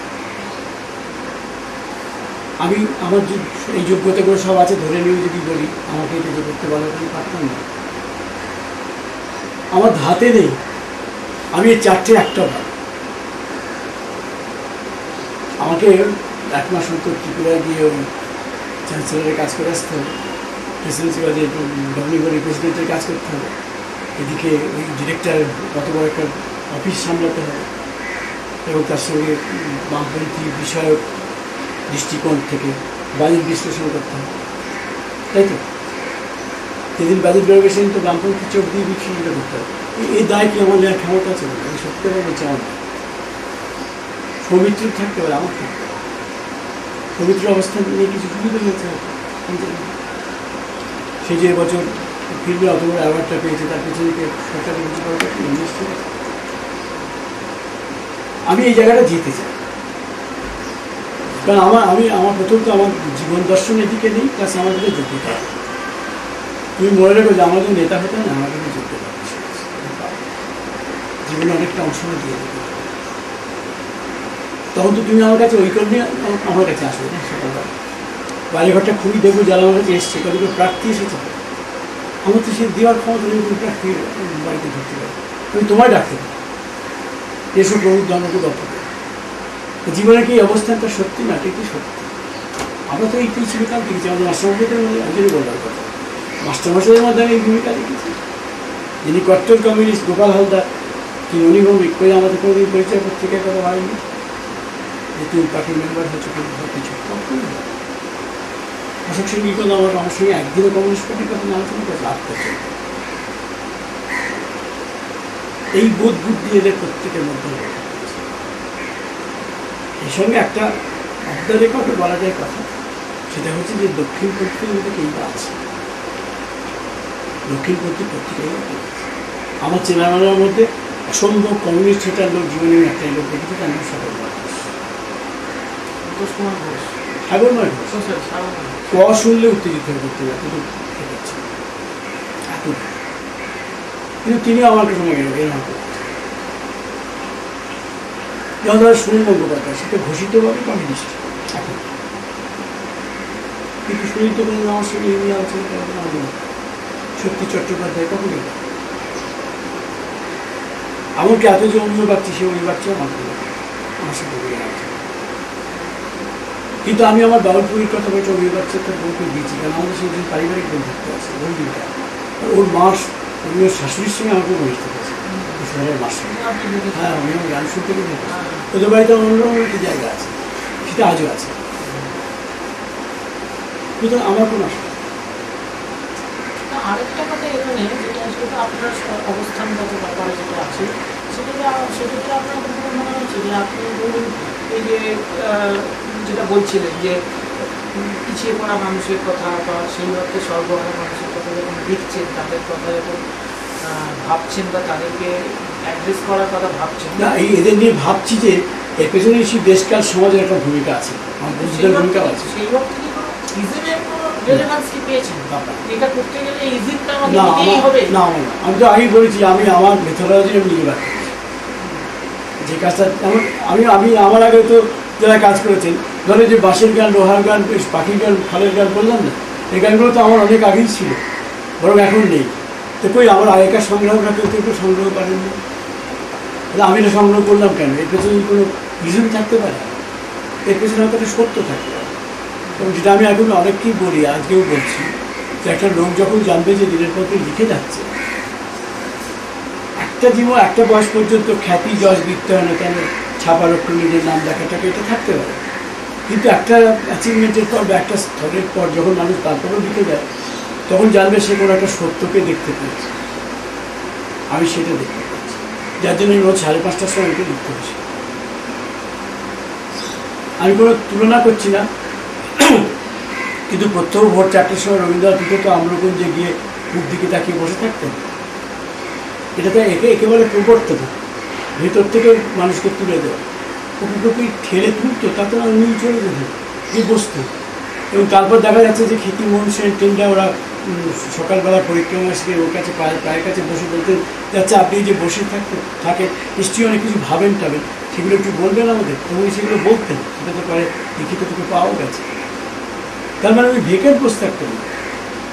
তা ভোরবেলা উঠে এই যে বুদ্ধদেব বসু লেখার টেবিলটার নাম ছিল মায়াবী টেবিল, উনি প্রত্যহ সেখানে বসতেন। উনি বলতেন, ওর আবার একটা জীবনের কত পরিশীলন ছিল, যেমন সন্ধ্যে হলেই উনি স্নান করতেন বিকেল সন্ধ্যের সময়। এবার ওর স্ত্রী প্রত্যহ নিজের হাতে কেচে পায়জামা পাঞ্জাবি মার দিয়ে ইস্ত্রি করে একটি পায়জামা পাঞ্জাবি গেঞ্জি ওকে দিতেন, উনি সেইটা পরে স্নান করে একটু সুগন্ধি লাগিয়ে লেখার ব্যবস্থা। তো লেখাটা ছিল এতটাই ধ্যানের বিষয়। আমি সমাজবাদী সন্দেশ শুনেছি যে সকালবেলা স্নান করে একটি সুন্দর ধুতি পাঞ্জাবি পরে পাকসাকে যে একটা বাড়ি ভাড়া নেওয়া ছিল তো, সেখানে বসে আপনগুলো লিখতেন। বিকেল 5টা পর্যন্ত একটানা লিখে মাঝখানে একটু খেয়ে দিতেন, খাবার আসতো। 5টার পর এই যে সেকেন্ড লাইফটা শুরু হলো, এর সঙ্গে প্রথম লাইফটার কোনো সম্পর্ক নেই। সেকেন্ড লাইফটা কিন্তু উচ্চণ্ডমে যাচ্ছে পাতে দেওয়ার মতো, আগে এত খারাপ হতে পারে। কিন্তু যতক্ষণ লিখছেন ওই লোকটা, ওই যে একটা পরিশুদ্ধ সুন্দর একটা ধুতি পাঞ্জাবি পরে সেজে গুজে এই একটা এরকম করে গালে হাত দিয়ে মেয়ে লিখে যেতেন।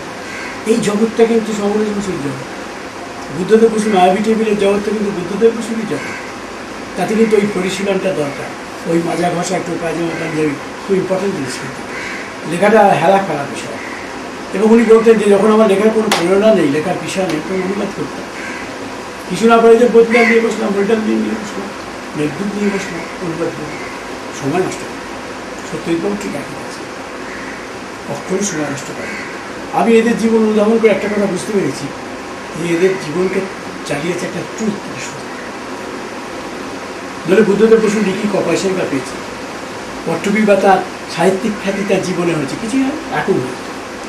আমরা বুদ্ধদেব বসুকে দেখেছি তো, বুদ্ধদেব বসুকে কী আমার কিন্তু পছন্দ করে, কিন্তু বুদ্ধদেব বসুর সঙ্গে এখন যেমন মনে হয় যেটা মৃত গোচর হয়ে গেছে।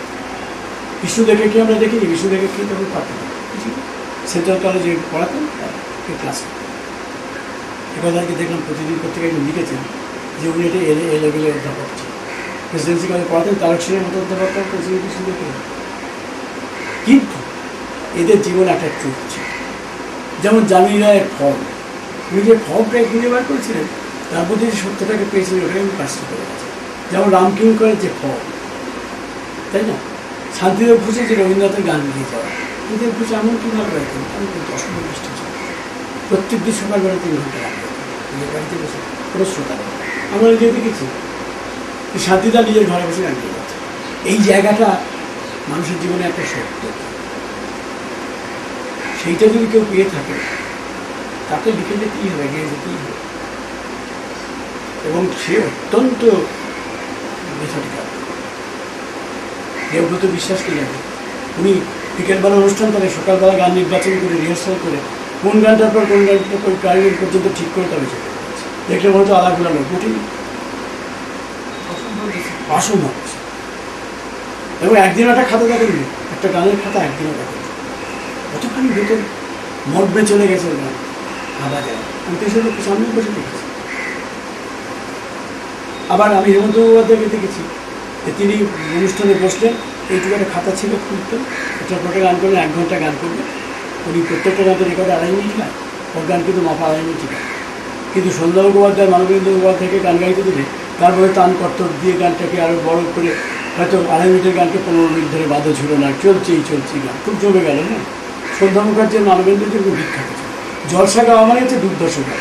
হেমন্তবাবু কিন্তু মেটিকুলাসলি 2.5 মিনিট একটা গান শেষ করছেন, আমার হচ্ছে। আমি ওকে খুব পছন্দ করি, খুব প্রফেশনাল লোক ছিল। আমি ওকে জিজ্ঞেস করেছিলাম, আচ্ছা আপনি ঠিক 1 ঘন্টা গানটা করলেন, 1 ঘন্টা 5 মিনিট একটা গান গাইতে গিয়ে বেশ আত্মবিভোর হয়ে গানটাকে মনে হয় না যে ওই সঞ্চয়টা 2বার গান বা অনেকটা একটু গাই। আমার দিকে তাকিয়ে বলুন, কেন বলুন? তার জন্য কি আমাকে একটা পয়সা বেশি না? তার গাই বলুন, আমাকে তো, আমি তো প্রফেশনাল, আমার গান আমি বুঝে দেবো। অনুষ্ঠানকে শোনাতে এসেছি, যাদের গান শোনাচ্ছি তাদের কথা আপনারা ভেবেছেন তো, জানছি সেটা ওরা কেউ আমার গান শোনাচ্ছে। ওরা আমার প্রচুর গান ওদের বিখ্যাত লেগেছে, অনেক কেউ মনে হয়েছে, সেইটা আমার গল্পের গলাতে রিপিট শুনছে, কিন্তু ভেতর ভেতর রেকর্ডটাই শুনছে। হ্যাঁ, ওরা কিন্তু দেখ, ওদের একটাই বক্তব্য, আমার হেমন্তবাদ আমার সঙ্গে বসে গান গেছে, কেউ গান শুনছে না, আপনাকে গান করছে। দ্বিতীয় কথা হচ্ছে যে আমার কাজ কি? আমার কাজ হচ্ছে 1 ঘন্টার সময়ের মধ্যে ম্যাক্সিমাম গান গিয়ে লোককে খুশি করে। কারণ জলসা তো ওই জন্য করা হয়েছে, আমার ক্যাডারি দেখাবার জায়গা দিতে আমি খুব পছন্দ, খুব পছন্দ। এবং শুনে অভিভূত হয়ে গেছিলাম দীনেন্দ্র চৌধুরীর কাছে, যে উনি হেমন্ত মুখোপাধ্যায়ের কাছে গেছেন, গিয়ে দেখেন যে টেবিলে কতগুলো খাম রয়েছে। হেমন্ত মুখোপাধ্যায় ভেতরে চাটা বলতে গেছেন, ততক্ষণে খামটা খুলে ফেলেছেন। 10-15 মিনিট সময় পেয়ে এসে দেখেন প্রত্যেকটা খামে 1,000, 2,000, 5,000 করে টাকা রয়েছে। বলছে হেমন্তদা এই খামগুলো কি আছে? তুমি তো নাড়াচাড়া করেছো মনে হচ্ছে দেখলে। হ্যাঁ, বললো আর বিভিন্ন লোককে আমার প্রত্যেক মাসে টাকা পাঠাবে। টাকা পাঠাতে হবে। তুমি আবার যেন নাম জানতে চেও না, বলে আমার ধমকে দিলে আর তোমাকে দেখার কথা তোমাকে দেখার জন্য আমি ডাকে। তো ধীরেনবাবু বললেন তুমি না কি অসম্ভব সত্য এইরকম পাক্কা একটা প্রফেশনাল লোক এটি অসম্ভব মানে। তা এইসব লোককে যদি আমরা একবার চোখে দেখে থাকি আমাদের জীবনে এটা হবে। যেমন আমি খুব কাছ থেকে তো আমাদের গোবিন্দবাবুরা দেখে দেখেছি, খুব কাছ এত ঘনিষ্ঠতা আমাদের থেকে। ধরো আমি এখন গীতাশোক ভট্টাচার্যের অনুবাদ এবং সম্পাদনা করা শ্রীচৈতন্যের কবিতার একটা বই রিভিউ করলাম বৃহস্পতি বইয়ের দেশে বেরোবে। তাতে চৈতন্যের শিক্ষা স্টকের অনুবাদ আছে।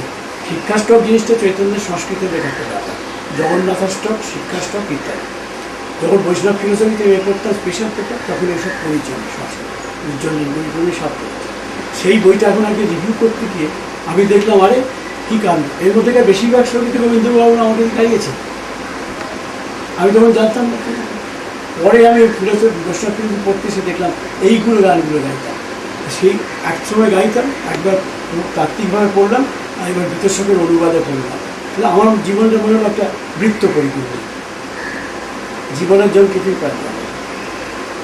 ওই শিক্ষা স্টকের সেগুলো আমার জীবন এতটা বেঁধে যায়, এতদিন পরে সেগুলি রিভিউ করতে আসবে আমার কাছে কাজে এই জীবনের ক্ষেত্রে জ্ঞানের ক্ষেত্রে আমি যত বয়স বাড়ছে আমি দেখছি অবশ্যই কোনো একটা সত্যিকারের ট্রুথ বা সত্যি আধারে বাধা যায়। কিন্তু আমাকে সেই চালিত করছে, আমাকে অন্য কেউ কী করে চালিত করবে বলতো? অন্য কোনো প্রভাব আমার জীবনে করতে পারে। এখন আমাদের যা বয়স, কোনো ব্যক্তির প্রভাব তো আমাদের জীবনে আসতে পারে না। তাহলে কিসের প্রভাব আসবে? দলের প্রভাব নেই, ইজমের প্রভাব নেই, এবং অনবরত ইজমের পতন চোখের সঙ্গে দেখছি। এরপর কী করে ইজমের ভর্তি থাকতে হবে? একটা আমার তো থাকতে হবে, আমি কেরিয়ার করতে চাই, আমি যদি ফায়দা তুলতে চাই। হ্যাঁ, আচ্ছা, যেমন ধরি আমি বাংলা একাডেমির আমি মেম্বার করেছিলাম। আমি মনে করি না বাংলা একাডেমির মেম্বারশিপ ছেড়ে দিয়ে খুব একটা বড় বিপ্লব করি।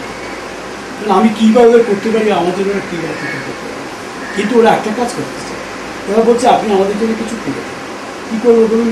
বলে আপনি দ্বিজেন্দ্র গীতি সঙ্গীত নিয়ে একটা সংকলন করে দিন। খুব শ্রদ্ধার সঙ্গে ছেপেছে, আমি খুশি।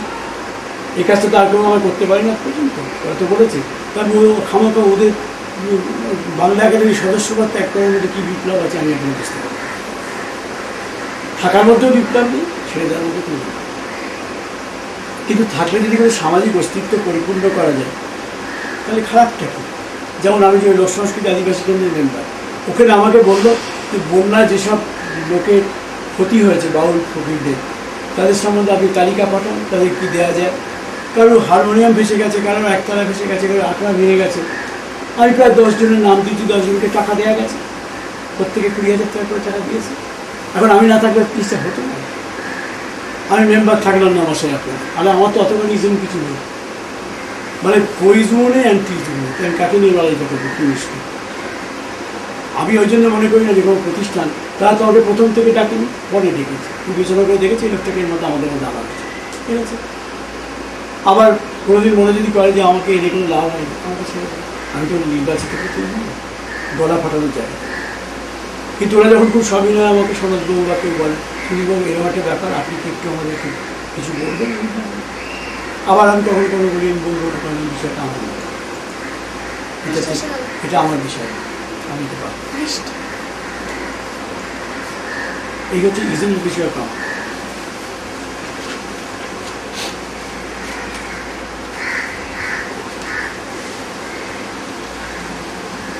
আর কিন্তু মোটামুটি 8 ঘন্টা শেষ করতে হবে।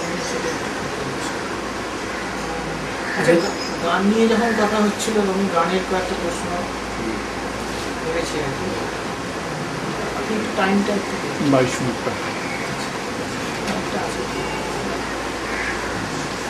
রবীন্দ্রনাথের গান নিয়ে যদি ভাবা যায়, রবীন্দ্রনাথের গানের ব্যাপারে যে প্রশ্নটা আপনাকে আমি করতে চাইছি, এই নিয়ে তো আপনি অনেক লেখাও লিখেছেন, বলে আগের ইন্টারভিউতে অনেকটা কথা বলছিল। সেটা হচ্ছে যে রবীন্দ্রনাথের গানের যে মননগত দিকটা, সেটা নিয়ে গত 50 বছরে আলোচনা বলুন, চর্চা বলুন, সেটা কিছু কম হয়নি। কিন্তু পারফর্মার হিসেবে যারা রবীন্দ্রনাথের গান নিয়েই আছেন, তাদের অন্দরমহলে এর অভিজ্ঞতা কি ঠিক সেভাবে আগে বোঝা গেল? হ্যাঁ, আচ্ছা, কোনো প্রশ্ন শেষ?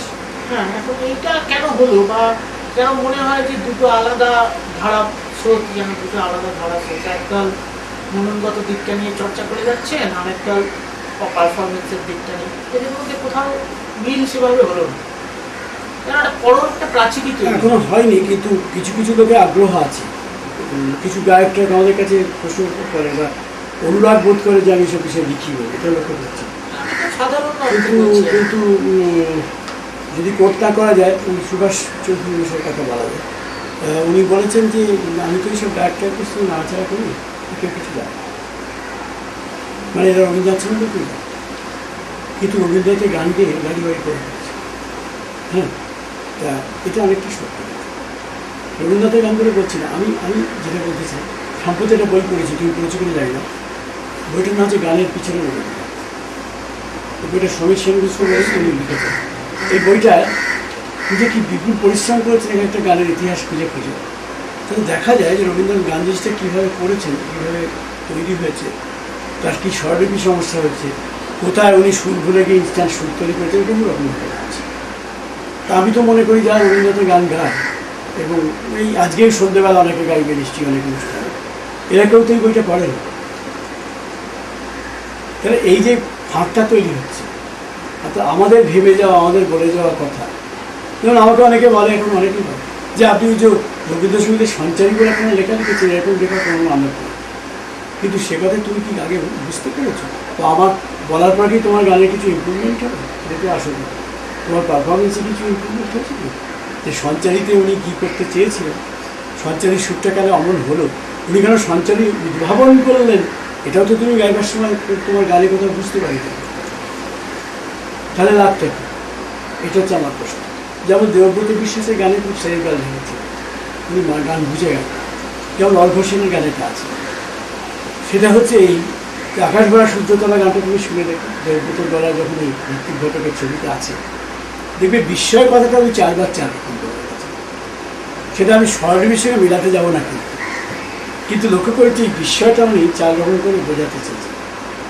আসুন ইন্টারপ্রিটেশন গানের ক্ষেত্রে, গানের গায়কদের কাছে আমরা এই সেরিব্রাল ইন্টারপ্রিটেশনটা চাইব সবসময়। এটা ভয়ঙ্কর দরকার। কিন্তু তুমি যেটা বলেছো এটা ঠিকই, ওই আচার্য প্রফুল্লচন্দ্র রায় বলেছিলেন শিল্পীদের সম্বন্ধে যে লোকশিল্পীরা কেন উন্নতি করতে পারে না, বলতে গিয়ে বলেছিলেন যে হেড অ্যান্ড হ্যান্ডের মধ্যে যোগ নেই, যেটা করে চলেছে করেই চলেছে। ওই গৌরাঙ্গ মূর্তি করে চলেছে, কাঠের পেঁচা করেই চলেছে, ওটাকে একটু অন্যরকম করি, এটা করার মতো যে হেডটা নেই, কারণ তাদের তো আমরা শিক্ষিত করার কোনো প্ল্যান করি না।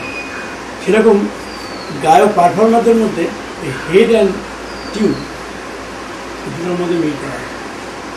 আমার মনে হয় প্রত্যেক পাঠ্যক্রমে, সঙ্গীত পাঠ্যক্রমে রবীন্দ্রনাথ সম্পর্কে আলাদা করে পড়ানো এবং শুনে খুশি হবে।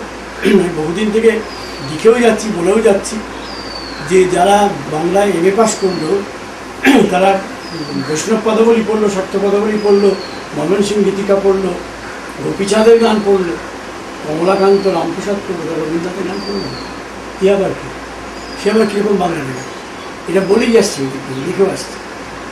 এটা এই বগুড়া যেখানে আমি এখন পড়াতে যাই, আমরা শ্রী চৈতন্য কলেজ, এখানে রবীন্দ্রসঙ্গীতকে অবশেষে ভোটাচার্যের আমি মেম্বার হয়েছি বলে এটা পাঠ্য করতে পেরেছি। তো আমি নিজেই পড়াবো ঠিক করেছি, 25টা গান পাবো। তো তোমরা 25টা গান উপলক্ষ করে রবীন্দ্রনাথের গানের জগৎটা বুঝে নেবে। তো বোঝাতে গেলে সুবিধাই হবে যে দ্বিজেন্দ্র রজনীকান্ত, ততক্ষণ নজরুল সবই তো বুঝিয়ে দেবে। তার সঙ্গে রবীন্দ্রনাথের ডিফারেন্সটা কথা সেটাও বুঝিয়ে দিতে পারবো। এটা যদি পোস্ট গ্র্যাজুয়েট লেভেল পড়াবার সুযোগ পায়, পাতি জনতার কাছে পড়ানো হচ্ছে অনেক কাজের কাজ। এটা আমার মনে হয়, হয়তো যাদবপুরে ওটা পাঠ্য হতে পারে। এবং আমার জীবিতকালের ইচ্ছা হচ্ছে এইটাই যে আমি দেখে যেতে চাই রবীন্দ্রসঙ্গীতটা পাঠ্য, এবং সেটা শুধু গানের জন্য না, পাঠের জন্য, কিন্তু কবিতা হিসেবেও পাঠ্য। তারপরে ইংরেজি ডিপার্টমেন্টে তো শুনেছি কিছু ইংরেজি অনুবাদ হচ্ছে, হ্যাঁ অনুবাদ হচ্ছে নাকি? না ইংরেজি এটা তো কাগজে বেরিয়ে ছিল যে ইংরেজি ডিপার্টমেন্টে আপনার এই পিট সিগার বা বব ডিলান, জন বয়েস কিছু গান পাঠ্য হয়েছে। কিন্তু হওয়া উচিত তো, কারণ আমাদের আধুনিক গানই বা কেন পাঠ্য হবে? হ্যাঁ এখনকার ছেলেমেয়েরা যে গানগুলো গাইছে সেই গানগুলো আমরা ক্লাসে পড়াবো না। আমরা কমলাকান্ত ভট্টাচার্যের গান শুনে ভোগেন কালী হলিবার আসবে এই নটরাজ বেশি বৃন্দাবন, এই গানটা আমি এখনকার ছেলেমেয়েদের পড়াবো কেন? কোন ভাষা কাজে এটা হচ্ছে আমার কথা। রবীন্দ্রসঙ্গীতকে আরেকটু সেলিব্রেলি, তুমি যে কথাটা বলছিলে অতটা ইন্টেলেকচুয়ালি মানে আবু শহীদ আহমেদের স্তরে না, বরং আমাদের স্তরে আসুন। আমরা বুঝিয়েছি যে এসব আমি বসুন তোমার গাইড করি, তারা বুঝতে পারে, মানে ওর থেকে তত্ত্ব নিষ্কাশন না করে বরং ওটাকে ওয়ার্ক অফ আর্ট হিসেবে আনন্দের দিক থেকে রবীন্দ্রনাথের গানটা গান।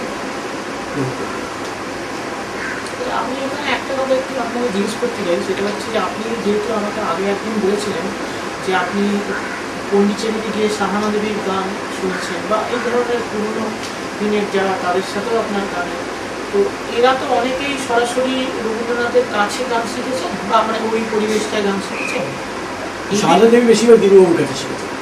রবীন্দ্রনাথ জীবিতকালীন শিখেছে, রবীন্দ্রনাথ বলেছেন যে শাহানা দেবীর গলায় আমি আমার গানে শুনি ইত্যাদি। তো এদের যে পরিবেশনা, এখানে কি আপনার মনে হয়েছে যে ওই সেরিব্রাল ভ্যালুটা বা যে মননগত দিকটা সেভাবে ফুটেছে বা এদের মননগত অবস্থানটাই বা কী ছিল? না, এদের মননগত অবস্থা যে খুব বেশি ভালো ছিল তা না, এরা এদের গানের মধ্যে একটা স্বতঃস্ফূর্ত ছিল। এরা যে গানটা গেয়েছে সেটা অতপ্রসারের গান হলেও একই, খুব আন্তরিকভাবে গানগুলোকে পরিবেশন করতে পেরেছিল, সেইটা এদের মধ্যে ছিল।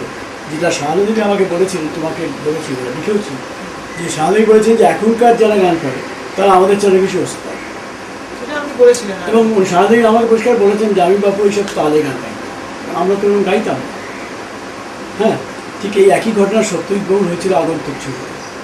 আগন্তুক ছবিতে যে গানটা আছে আমাদের বাজিল কাহার বিনা বলে, এই গানটা উনি যখন রেকর্ড করে ওটা গানটা করেছিল সমনা, সেটা যখন মিউজিক বোর্ডে পর অ্যাপ্রুভাল পাঠিয়েছিলেন, সুভাষ চৌধুরী আমাকে বলেছেন যে সেই তখন আমরা অ্যাপ্রুভ করি না, আমরা দেখলাম বিপদ সুরটুক ঠিক হয়নি, উনি পাঠিয়ে দিয়েছেন মায়া সেনকে এক্সপার্ট। মায়া সেন তো তাকে বলা হয়নি যে আগন্তুক সত্যজিৎ রায় কিচ্ছু বলা হয়নি, তারা হচ্ছে এই গানটা আপনি টেবিল পাবেন। মায়া সেনকে ওটা একবার স্বীকার দিয়েছে, সেটা সত্যজিৎ বোর্ডে পাঠানো হয়েছে। সত্যজিৎ যারা মিউজিক বোর্ডের কাজ, যে আপনার গানটাকে অ্যাপ্রুভ করে যাচ্ছেন এই হচ্ছে এক্সপার্টের উপরে, তাতে মায়া সেনের নাম নেই। সত্যজিৎ বোর্ড ক্ষিপ্ত হয়ে চিঠি লিখেছেন যে সেই চিঠিটা সুভাষবাবুর কাছে আছে কিন্তু উনি আমার দেননি বা ছাপেন, তাতে আছে যে এই সমস্ত কারা তারা এই গানের বিচার করছে, এই গান আমি এরকমই শুনেছি, আমাদের বাড়িতে গানটা এরকম করেই গাওয়া হতো, আমি এইরকম করেই গাওয়া। তা সত্যজিৎ বাবু বলে এবং তার জীবনের শেষ ছবি বলে এরা সুতরাং আমার মনে হয় আগে যারা গান গাইতেন তারা খুব বুঝে গাইতেন। তা আমাকে একটা খুব প্রশ্ন কথা বলেছেন সুভাষ চৌধুরী, এটাকেও একটু লিখুন বলছেন। আচ্ছা, শুধু কণিকা বন্দ্যোপাধ্যায় রবীন্দ্রসঙ্গীত ছিল অন্য কোনো গান না, কণিকা বন্দ্যোপাধ্যায় একটা গানও গাইতে, রবীন্দ্রনাথ ছিল একটা গানও গাইবার ক্ষমতা করছিল, ওর গানটা শুধুই রবীন্দ্রনাথের গানের জন্যই তৈরি এবং শুধু ওইটাই নিয়ে পারতেন। এটা কিন্তু সুচিত্রা মিত্র শুনতে বলা যাবে না, সুচিত্রা মিত্র কিন্তু গণসঙ্গীত চমৎকার গাইতে পারে, আধুনিক গান আছে, সেই মেয়ে গান তো অনবদ্য গিয়েছেন। সুচিত্রা মিত্রের যে সেরিব্রাল ফাংশনটা ছিল আমি তো ব্যক্তিগতভাবে জানি, কিন্তু কণিকা বন্দ্যোপাধ্যায়ের কাছে ভেরি গুড পার পাওয়া, ওর গান শুনলেন একদম মুগ্ধ অবস্থানটা, আমি বাপরে কি শুনি। কিন্তু ওটাও ঠিক যে ওকে যদি বলা হতো যে আপনি একটা রজনীকান্তের গান করুন, ঠিক আছে, কিছু হয়নি, কিন্তু কণিকা বন্দ্যোপাধ্যায় গান কাজে আমার মনে হয় এখনকার যারা গান টান গাইছে এদের মধ্যে অনেকেই বেশ পড়াশুনো করে গেছে। আমি কয়েকজনের নাম বলতে পারি, তার মধ্যে একজন হচ্ছে রাজশ্রী ভট্টাচার্য, শ্রীনন্দা এবং অনিরুদ্ধ শিব, রাহুল মিত্র, এরা কিন্তু গানটাকে খুব সেলিব্রিটি জানে এবং এদের মধ্যে অনেক কিন্তু ইতিহাসও করতে পারে। এবং এর মধ্যে তো রাজশ্রী ভট্টাচার্য তো বেঙ্গল মিউজিক কলেজে অধ্যাপনা, কাজে এদের মধ্যে এই বুদ্ধি বা পড়াশুনোটা এই জাতীয় বইপত্র পড়া অগ্নিভোগ কিন্তু সিরিয়াস এই জাতীয় গায়ক কিন্তু আগে ছিল। আমাদের সময়ের গায়কদের মধ্যে অল্প সংখ্যে দেখেছি চিন্তা ভাবনা ছিল আমাদের বয়সী অল্প সংখ্যা, কিন্তু আমাদের আগে যারা ছিলেন তাদের সুনীল রায় টুনীল রায় তাদের গান অনেক শুনেছি, সুন্দর গান করতেন। হিমন্ত রায় চৌধুরী গানের মধ্যে ওই সেই বুদ্ধিটা খুব ফুটে উঠেছিল। পঙ্কজ কুমার মল্লিক খুব গান, কিন্তু গানের বোধ ছিল না, মানে রবীন্দ্রসঙ্গীতের বোধ। আর বই পড়লে দেখা যায় উনি নিজেই যা লিখেছেন রবীন্দ্রনাথকে প্রচুর লাইসেন্স দিয়েছে যে তুমি তোমার মতো করে পাও, কোনো অসুবিধা নেই। একবার তোকেই বলেছেন কাউকেই বলে। যাই হোক, সুবিধার সম্বন্ধে আমার একটু মতামত দুরকম আছে। একটা হচ্ছে যে শেষ বয়সে উনি খুব বিখ্যাত হলেন তো, আর ওর উপর ভীষণ একটা চাপ পড়লো যে আপনি শুধু এই দুর্ভ গানগুলো করুন, ধ্রুপদ আলুভ গানগুলো করুন। এই সুবিধার ব্র্যান্ডেড হয়ে গেলেন, কিন্তু সুবিধা কিন্তু খুব ভালো লিরিক্যাল গান দারুণ শুনতে পাইতেন। ধরো সুবিধার গায়ে গায়ে যদি প্রাঙ্গণে ও শিরিষ শেখার সময় চমকে, কিন্তু ওর কোনো অনুষ্ঠানে তাকে এই গানটা গাইতে বলা হয়, কারণ ওই ব্র্যান্ড হয়ে গেছে যে আপনি শুধু আমি শুনেছি তার সামনে বসে শুনতে গান এত ভালো। ও লিরিক্যাল গানের কোনো তুলনা নেই, কিন্তু কেউ গাইতে পারবে সারা সারা জীবনই শুধু এই বড় বড় তালের গান করুন, এই সমস্ত ব্রহ্মসঙ্গীতগুলো করুন। আর উনিও দেখতেন আমার মার্কেট এটা এটাই করতেন, কিন্তু মনের মধ্যে খুব বেদনা ছিল। আমাকে বলেছিল যে জানো তো আমাকে আমার গানগুলো আমি গাইতে পারবে, গেলি বলে এইটা গান ওইটা গান, শুধু রবীন্দ্রনাথ নিজেও নিজের সঙ্গে বলেছে আমাকে আর আমার গানগুলো তোমরা লিখতে দিলে গাইতে দিলে পারো, হয়তো তোমাদের শুধু অর্ডার করছে না, লিখে যাচ্ছে, আমার গান তো আমি গাইতে পারবো বলেছে। উনি ওর মতো করে গান লিখলেন না জেনে কী ব্যাপার। এবং সত্যিই বড় ইচ্ছে ছিল বাল্মীকি প্রতিভাটাকে অপেরা হিসেবে স্টেজে পারফর্ম করবে বলে শরীরটা নিল, তখন আগন্তুক করা শেষ হয়ে গেছে বলে আর শরীর নিল না, এটা পুরো স্টেজ করবো বড় এতগুলো চরিত্রকে নিয়ে। দেখলাম তার চেয়ে দেশ যদি কম্পিউটার লেখাই সহজ, সেটাই নেই। এটা আমাকে সৌমিত্র গল্প করতে মালিকদা একদম কনফিউজ যে বানিয়ে দিতে হবে, তুমি সাহায্য করবে। তো সৌমিত্র বলছে আমি আপনাকে টাকা পয়সা জোগাড় করে দেবো, অ্যাডভার্টাইজমেন্ট জোগাড় করে দেবো, স্পন্সর জোগাড় করে দেবো, টিকিট সব বিক্রি করে দেবো, আপনি শুধু রবীন্দ্র সদন স্টেজে বা কোথাও অনুষ্ঠানটা করুন, গান বিক্রি করতে বা সত্যি মানে একদম খেপে গিয়েছিল তারা। ছোটোবেলা থেকে ভাবি কেন কেটে করবো বলেন, শরীর নিচ্ছে অত রিহার্সাল করা, আর উনি তো নিজে একদম ভেতরে ঢুকে গিয়ে রিহার্সাল করতেন চরিত্রের মধ্যে, খুব খারাপ আছে। আরেকটা প্রসঙ্গ আসবে এখানে, যেটা হচ্ছে যে রবীন্দ্রনাথের গানের ব্যাপারে আপনি তো অনেক দিন আগে লিখেছিলেন যে রবীন্দ্রনাথের গান আমাদের সর্বস্ব এবং সর্বনাশ। এই বিষয়ে আমাকে এবার বক্তৃতা দিতে হয় কবি সম্মেলনের বার্ষিক উৎসব। সেটা আমি জানি, সেটা পুজো সংখ্যার আগে। তো এখন একটা কথা বলছি, সেটা তো অনেকদিন আগে লেখা, এখন ধরুন তারপরে তো এখন কপিরাইট মুক্ত রবীন্দ্রনাথকে আমরা রবীন্দ্রনাথের গানকে মূলত দেখছি, তো সেখানে দাঁড়িয়ে কি একই কথা বলবেন? আর এর সঙ্গে যেটা আরেকটা প্রশ্ন যুক্তে যায়, সেটা হচ্ছে সর্বস্ব বলেছি বলে আমরা কোথাও একটা রুচির বেড়া দিয়ে রবীন্দ্রনাথের গানকে আগলে রাখতে পেরেছি, কিন্তু সর্বনাশ বলেছি বলে তার বিকল্পের জায়গাটা কতটা? সর্বনাশ আমি এই অর্থে বলেছি যে রবীন্দ্রনাথের গানটা এমন জায়গায় চলে গেছে, এমন পারফেকশনে চলে গেছে, এবং বঙ্গ সংস্কৃতির এবং শিক্ষিত মধ্যবিত্ত সংস্কৃতির এত ভেতরে চলে গেছে যে আমাদের সর্বনাশ হয়ে গেছে, কারণ আমরা নতুন কিছু ক্রিয়েট করতে পারছি না। যেমন তুমি এখনও দেখবে যে খুব তৃতীয় শ্রেণীর সিরিয়ালেও কোনো একটা ক্রাইসিসের একটা রবীন্দ্রনাথের গান দিয়ে দিচ্ছে, যার কোনো ওর সঙ্গে সম্পর্ক, ওই মেয়েটা ওই গানটা গাইতেই পারে না, হ্যাঁ ওই মেয়েটার গলায় ওই গানটা আসে, বুঝতে পেরেছো? যেমন ওই অপর্ণা সেনের যে ছবিটা, যাতে ওই সোহিনী পারমিতার একদিন, যে মেয়েটা রেডিও নব খুলতে পারে না, তাই তো এরকম একটা দৃশ্য আছে, সে রেডিও নব খুলতে পারে না, সে কিন্তু টপ্পার দানা দিয়ে রবীন্দ্রনাথের গান গাইতে পারে। আমরা কি গানটা জানি না? একটা গানের টপ্পা দিতে গেলে তার যে দানাগুলো যে গুলে দেওয়া, এটার ক্ষমতা, যে রেডিও নব করতে পারে না তার সেরিব্রাল ফাংশন। সবচেয়ে ইন্টারেস্টিং হচ্ছে যে প্রবলেমটা হচ্ছে সেরিব্রাল পলসির প্রবলেম, আর ওকে নিয়ে গেল স্প্যাস্টিকদের কাছে। এর চেয়ে বড় ভুল বাংলা সিনেমায় খুব কম আছে। যেমন ঋত্বিক ঘটকের মেঘে ঢাকা দাঁড়াতেই তো অনিল চট্টোপাধ্যায় শিখতে গেলেন ক্লাসিক্যাল, এসে গাইলেন রবীন্দ্রসঙ্গীত। হচ্ছে আশ্চর্য হাস্যকর জিনিস পৃথিবীতে। যারা ক্লাসিক্যাল গান গায় তারা কখনো রবীন্দ্রনাথ গায়, তাই তো? কেউ গাইবে না। আমি কাউকে গাইতে শুনি না। সে অজয় চক্রবর্তী গাইছে, গাইতে বলে বললাম সে বাদ দিন, ওই অত বাদাবাদির মধ্যে আমার হবে না। আমি চিরকাল যা শুনেছি, ছোটোবেলায় তো আমরা এসব ফেস করেছি অনেক। খুব ভালো ভালো কালোয়াতি ওস্তাদ ভীষণ ভালো খেয়াল করেন। প্রফুল্ল আপনি একটা রবীন্দ্রনাথের গান করেন, এই খবরদার এই কথা বলুন, ওই গান আমরা গাইতে পারবো। খুব ভাবে কি বাদাবাদি। হেমন্ত মুখোপাধ্যায় আমার নিজে বলেছে, স্বরলিপির দিকে তাকিয়ে গান গাইতে গাইতে চোখে ব্যথা হয়ে গেছে, তবু সন্তোষদা বলছে হয় না। কী করি সন্তোষের চোখে ব্যথা হয়ে গেল, তো বল তোমার হয়ে গেল, ওই জায়গাটা ঠিক হচ্ছে না, কী বিপদ বলুন। তো ওই অনেক বাচ্চা রেখে একবার হেমন্ত মুখোপাধ্যায়কে দেখে বলেছিল যে আমার গানে একটা সিনেমাটা গান শুরু করেছি, আপনি কি গিয়ে দিতে পারবেন? বলে হ্যাঁ, গান যখন গাইতে পারবো না কেন, দিন গিয়ে দিচ্ছি বলে গানটা শিখিয়েছে। ভেতরে অনেক কায়দার কানুন আছে, গান করতে কৌশল। হেমন্ত গানটা ভালোই শুরু করেছে, ওই জঞ্জালগুলো বাদ দিয়ে গানটা গিয়ে দিচ্ছি, ওগুলো বাদ দিয়ে দেখেন গানটা ভালো লেখা হবে। ওগুলো করেছেন কেন? অনেক বাচ্চাই ছোটো মতো পেকে গেছে, কিন্তু এই কথাটা ঠিক করেছে যে আপনাদের কায়দা দেখাবার দরকার ছিল, ওটুকু শুনবে। যেমন আমার মনে হয় হেমন্ত মুখোপাধ্যায় শুনে দেখা, কিন্তু প্রত্যেকে আমি হেমন্ত মুখোপাধ্যায় গায়ক ছাড়া কিছু ভাবনা করছি। এত ভালো সুর কেউ করে, এত সহজ সুন্দর সুর, এত মর্মস্পর্শী। হ্যাঁ, কতদিন পরে এলে একটু বসো, তবে অনেক কথা বলার ছিল, যদি শুনো কি সুন্দর সুন্দর, মনে হয় অনেক মানুষের কথা বলছে আমার সাথে। এটা হচ্ছে আমাদের দেশে খুব দুর্ভাগ্য যে আমরা একটা লোককে কোনো ব্র্যান্ড দিয়ে দিলে তার থেকে আর লোককে। সেদিন পড়ছিলাম নরেশগুরু সংখ্যায়, যে নরেশগুরু বলছিলাম রাজবীর অ্যাভিনিউর মধ্যে দাঁড়িয়ে আছে, জীবনানন্দ দাস যাচ্ছিলেন, আমাকে দেখে এখানে খুব হাসলেন, গল্প করলেন, চলে গেল। হঠাৎ অদ্ভুত কথা বলতেন, এসেই বলেন শুনুন, আমাদের দেশে না এক একটা লোকের নাম অদ্ভুত নাম হয়ে যায়। হ্যাঁ, সেই নাম হয়ে গেলে তারা লক্ষ্যে নেই। কিরম জানেন?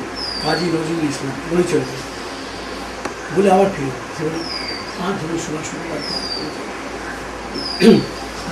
খুব খুব দৌতক এই লাইন দুটি। জীবনানন্দ দাসের মনে হয়েছিল যে এই যে নজরুল ইসলাম আর সুভাষ মুখোপাধ্যায় অদ্ভুত একটা জনপ্রিয়তা, সেটা হচ্ছে ওর কথা কেউ বললই না, আর কারোর কথা তাকে তো দারুণ কৃতিত্ব দারুণ। এক একটা লোকের নাম খুব অদ্ভুত হয়ে যায়, বুঝতে পেরেছি? বলি অদ্ভুত নাম বলে প্রথম ওটা বললেন, বলে চলে গেল, আবার 2 মিনিট পর ফিরে এসে আর সুভাষ মুখোপাধ্যায়। খুব আমার দারুণ লেগেছে এই কথা। তা হেমন্ত মুখোপাধ্যায়ের সে উনি এবং গায়ক অসম্ভব পড়াশোনা, ভীষণ বুদ্ধি খুব পরিষ্কার ছিল যে পাবলিক কোন গানটা শুনবে। কি সুন্দর তরুণ মজুমদারের ছবির গানের কোনো তুলনা আছে? এখন আমার দুঃখ লাগে কি, সেই তরুণ মজুমদার তার সিনেমায় 11খানা রবীন্দ্রনাথের গান করতে, এত বড় ফাঁকিবাজি পৃথিবীতে আছে। চিরকাল আমরা জানি তরুণ মজুমদার মানে নতুন কত গান শুনবে, আর তিনি রবীন্দ্রনাথের গান দিয়ে যাবেন কেন? তার মানে কি, যেখানে এই অর্থে সর্বনাশ, যে যেখানে আমার কিচ্ছু করার নেই তাও রবীন্দ্রনাথের গান দেবে। ওই যেমন বললাম সরস্বতী পুজো করার মতো, সরস্বতী পুজো তো আমারই করার কথা, আমি ওর পুরো বছরই ডাকতে যাচ্ছি কেন? সেই রকম রবীন্দ্র আমি নামাজ পড়েছি তাহলে আমার হয়ে গেছে, নামাজ পড়েছি তার মানে আমি মসজিদে গেছি, এত আমার ধর্ম হয়ে গেছে। তুই বাড়িতে বসে করতে, ফকিরটা তো সেটাই বলে, ফকিরটা বলে বাড়িতে বসে নামাজ পড়বো, ওরে যাওয়ার কথা কি যাক করে তো। আর মজা হচ্ছে ওরা রোল কলের মতো মুসলমানরা লক্ষ্য করে, তুমি নামাজ পড়ছো, তুমি মসজিদে আসছো না কেন আসছো না, ফকির তোরা জিজ্ঞেস করে। তখন ওরা বলে হ্যাঁ আমরা নামাজ পড়েছি, ভোরবেলা করেছি, ওর প্রাণ বাঁচে বাঁচে বলে। একটা কথা ফকিরা বলেছিল, ফকিরের ধর্ম হচ্ছে চোরের ধর্ম। সমাজের মধ্যে চোর থাকে অথচ আমরা সমাজের মধ্যে থাকি, কিন্তু ফকির কেউ ধরতে পারে।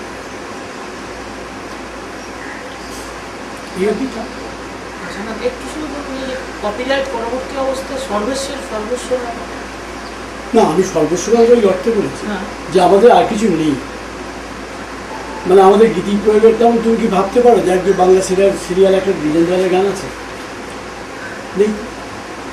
একটা রজনীকান্তের গান গাওয়ানো হলো একটা নায়িকাকে দিয়ে, তো ভাবা হয় না। কিন্তু তুমি রবীন্দ্রনাথের গানটা ভাবো কেন? তার কারণ তুমি জানো যে সর্বরোগে হওয়ার মতো একটা দারুণ ভালো অ্যান্টিবায়োটিক। রবীন্দ্রনাথের গান দিয়ে দিলে আর লোকে কোনো প্রশ্ন করবে না।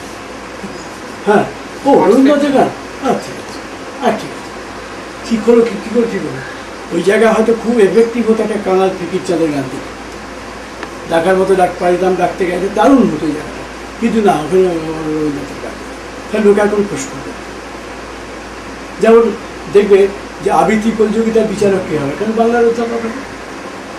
আমাকে বহুবার আমি আবৃত্তি প্রতিযোগিতার বিচারক করেছি, কারণ ভাই আবৃত্তি করতে জানি না, আমি পারবো না।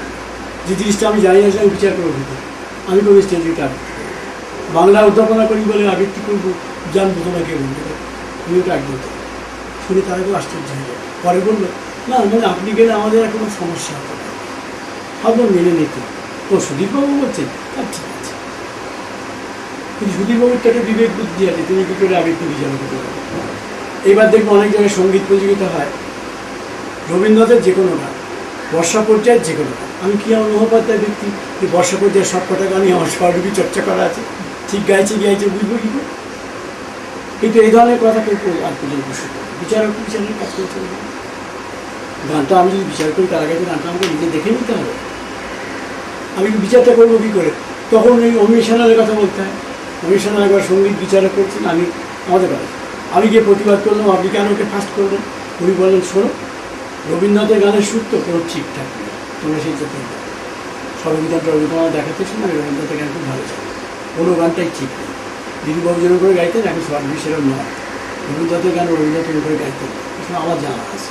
বললেন কেন ফার্স্ট করলাম, শোনো গলাটা ভালো, তালে গিয়েছে, জমেছে, লোকের পছন্দ করে ফার্স্ট।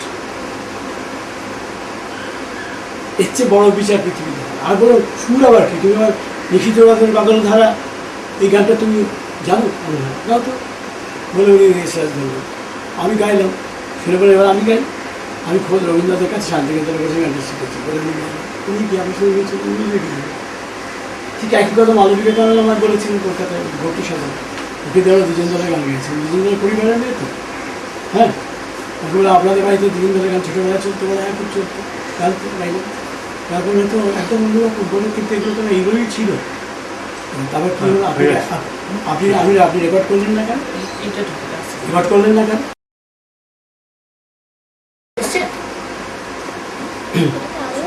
মাধবীয় গানের কথা বলছি না, তো উনি দ্বিজেন্দ্রের ঘরানার গান নিজের মতো করে গাইলেন, শুনে আমাদের খুব ভালো লাগে। আচ্ছা, আপনি এই গানগুলো রেকর্ড করলেন না, বলুন বিমান ঘোষকে বলেছিলেন, উনি তো তখন কর্তা রেকর্ডে। বলো বিমানদা বললেন যে কেন কৃষ্ণা চট্টোপাধ্যায়ের ভাতটা মারবেন।